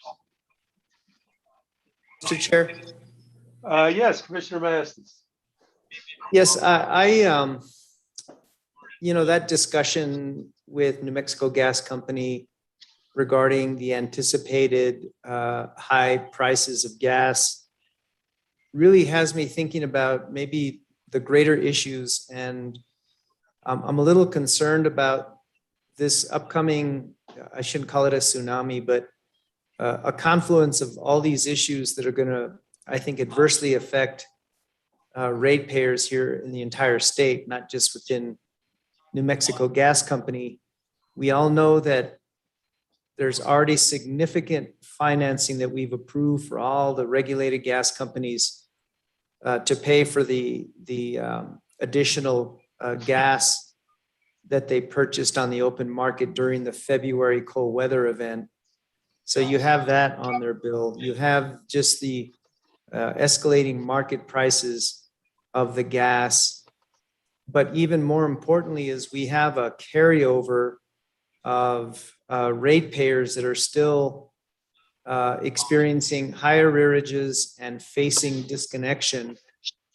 And what I want to know is, for example, New Mexico Gas Company, when I checked their October 14th delinquency report, they had 43,000 plus customers in arrears for a total of 7.4 million. 11,640 are subject to disconnection. But as we enter the end of our moratorium on disconnections order, which expires on November 15th, I believe, which is the beginning of the LIHEAP moratorium, I really think it would be beneficial for us as commissioners to know how many of those customers that are facing disconnection are protected under the LIHEAP moratorium. Also, the federal money is just beginning to make its way out there to the utilities. And the last update I had was that the federal funds would be available for renters until the end of the calendar year. So I'm a little concerned about the potential spigot closing on the federal funds under the emergency rental assistance program. And that's why I think, I know Commissioner Vicente Aguilar is no longer on the line, but I think that her comments were spot on in terms of, I don't think that we should allow particularly the gas companies to just market the availability of these funds and the need to turn down the thermostat and the need to, improve the energy efficiency of their home. I think that we need to be much more proactive and ensure that the Energy Smart program, for example, administered by Mortgage Finance Authority, actually starts contacting at least LIHEAP eligible customers, particularly those that have not even benefited from the energy efficiency programs that exist today. I'm a little worried about this cold weather spell, again, because of the cumulative effects and lasting impacts from the pandemic, the escalating prices, market prices of natural gas, plus the debt that's being carried over, on the customer bills from the February event. So I don't know what you suggest, Mr. Chair, but I do think that we need to do something to get the proper context and wrap our minds around the gravity of this situation. Because if the federal funds dry up at the end of the calendar year, then what? Then these arrearages and the situation with ratepayers facing disconnection is going to carry over well past the end of the LIHEAP moratorium period, which is, I think, March 15th. So I guess I'm just throwing that out there, and perhaps I should get with maybe General Counsel and see what we can do, but I'm welcome to any other ideas from commissioners on how we can get a handle on this. Commissioner Byrd, do you have any thoughts on this one? Not yet. Okay, I'm thinking, Commissioner Maestas, this is a good item for next week's agenda. I've been thinking about the same thing.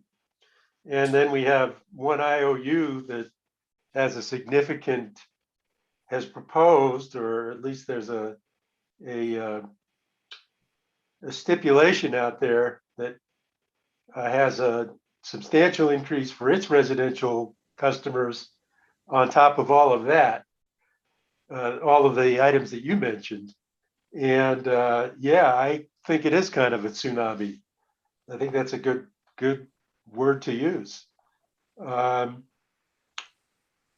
I think it would be a good idea if we somehow put together what the impacts of all these separate items might be on ratepayers in the upcoming months. Does that make sense to you, Commissioner Maestas? It does, and I have more like specific questions to maybe help us get to the root of the problem, but we do have some information that is already being reported that will assist us. But as an example, I'd like to know of all those customers facing disconnection, how many are LIHEAP customers, as an example. Yeah, and I'm a little ignorant, I guess, in terms of LIHEAP. My sense is that maybe, of low-income customers, maybe only 20% of them actually are on LIHEAP. And many of them are not, either for lack of applications or shortage of funds. I'm not familiar enough with the program to know, but I'm, particularly concerned about them. So. Well, I appreciate the discussion, and I'll consult with you and maybe staff to see what we can do that makes sense and is timely in the coming weeks. Terrific. I appreciate your continued focus on this issue. It's really important. I've got one more issue, Mr. Chairman and Commissioner Byrd. As you all know, you appointed me to represent the agency on the Martin Luther King Jr. State Commission. One of the things that I have done is I took the lead in reviewing their bylaws and reforming the organization through these changes of the bylaws. And we're going to be meeting on the 22nd to act on those. However, there's some broader issues at play that may require us to appoint another representative. The state commission, the MLK Junior Commission, is under scrutiny by the New Mexico State Auditor's Office. There's some compliance issues that are still pending. And I feel since I am a candidate for that office that I could be a part of some kind of a conflict of interest. So beyond just mentioning that, Mr. Chairman, I suggesting to my colleagues, to you and my colleagues, to consider, appointing someone else in my place in the next week or so. We do have a statutory membership on that commission, and it's actually the chair of the commission or a designee, I believe. So I'm just putting it out there that we're going to have to make this change, I'm afraid. And perhaps, I can speak with you, Mr. Chair, offline, but I just wanted to make it known on the record that there'll probably have to be a change of someone else to represent the agency. Okay. And let's get that, General Counsel, let's get that on the agenda for next week. It's an item we'll probably cover really quickly, but let's be sure it gets a public hearing. That's all I had, Mr. Chair.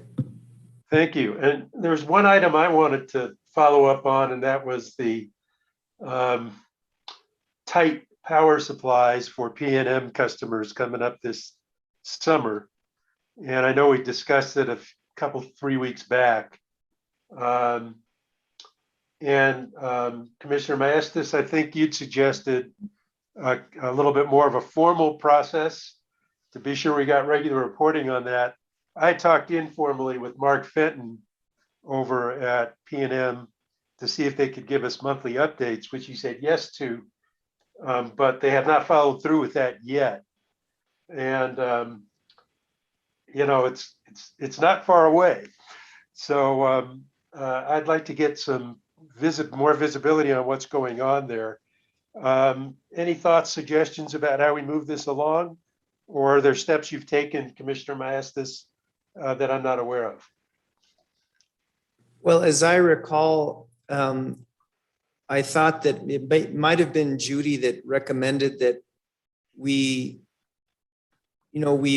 consider bench requests under 2 existing dockets that are germane to PNM regarding, maybe a little more detail into the nature of the delays to the replacement power projects for San Juan Generating Station as a consequence of the supply chain issues. But I think there was also discussion to perhaps open a new docket and get a better handle on the full scope across the state to all regulated entities regarding the extent and degree of the impacts from these supply chain issues. But I don't know if Judy's on. Judy, am I in the ballpark here? Can you hear me, Commissioner Maestas? Yes. Yes, we had that discussion and about bench request orders in existing dockets, maybe as a preliminary matter. And if we felt that we needed to open a new docket, we could go from the responses that we got. So Judy, I'd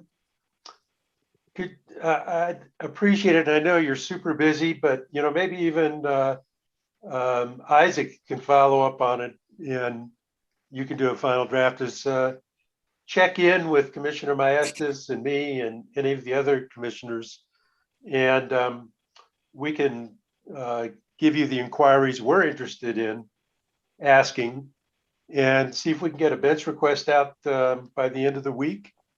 Oh yeah, we can definitely do that. And if any commissioner wants to individually send me some bullet points of what they're interested in asking, we can create a bench request order. Okay. I think it's good, and I just think we need to get on top of this one, because right now it's just a black box. And I am very concerned that if we do have to fill in with outside or new sources of power, that they will be really, really expensive. So whatever we can get our arms around now, I think could be helpful to consumers out there. Mr. Chair. Yes. And I just wanted to mention too, my assistant Christopher is working on some questions that'll be a part of the bench request. And I wanted to announce too that Christopher Hall is now a card-carrying member of the bar. He just got his card today. So if you guys see him, congratulate him. Which bar is that? And where's it located? Good Okay. one. It's called Cheers. I was going to say, apparently he doesn't even deserve an answer, which is probably true. So I apologize for that. On that note, why don't we adjourn? Sounds good. Okay, let's do that. Okay, everybody, take care. See you guys.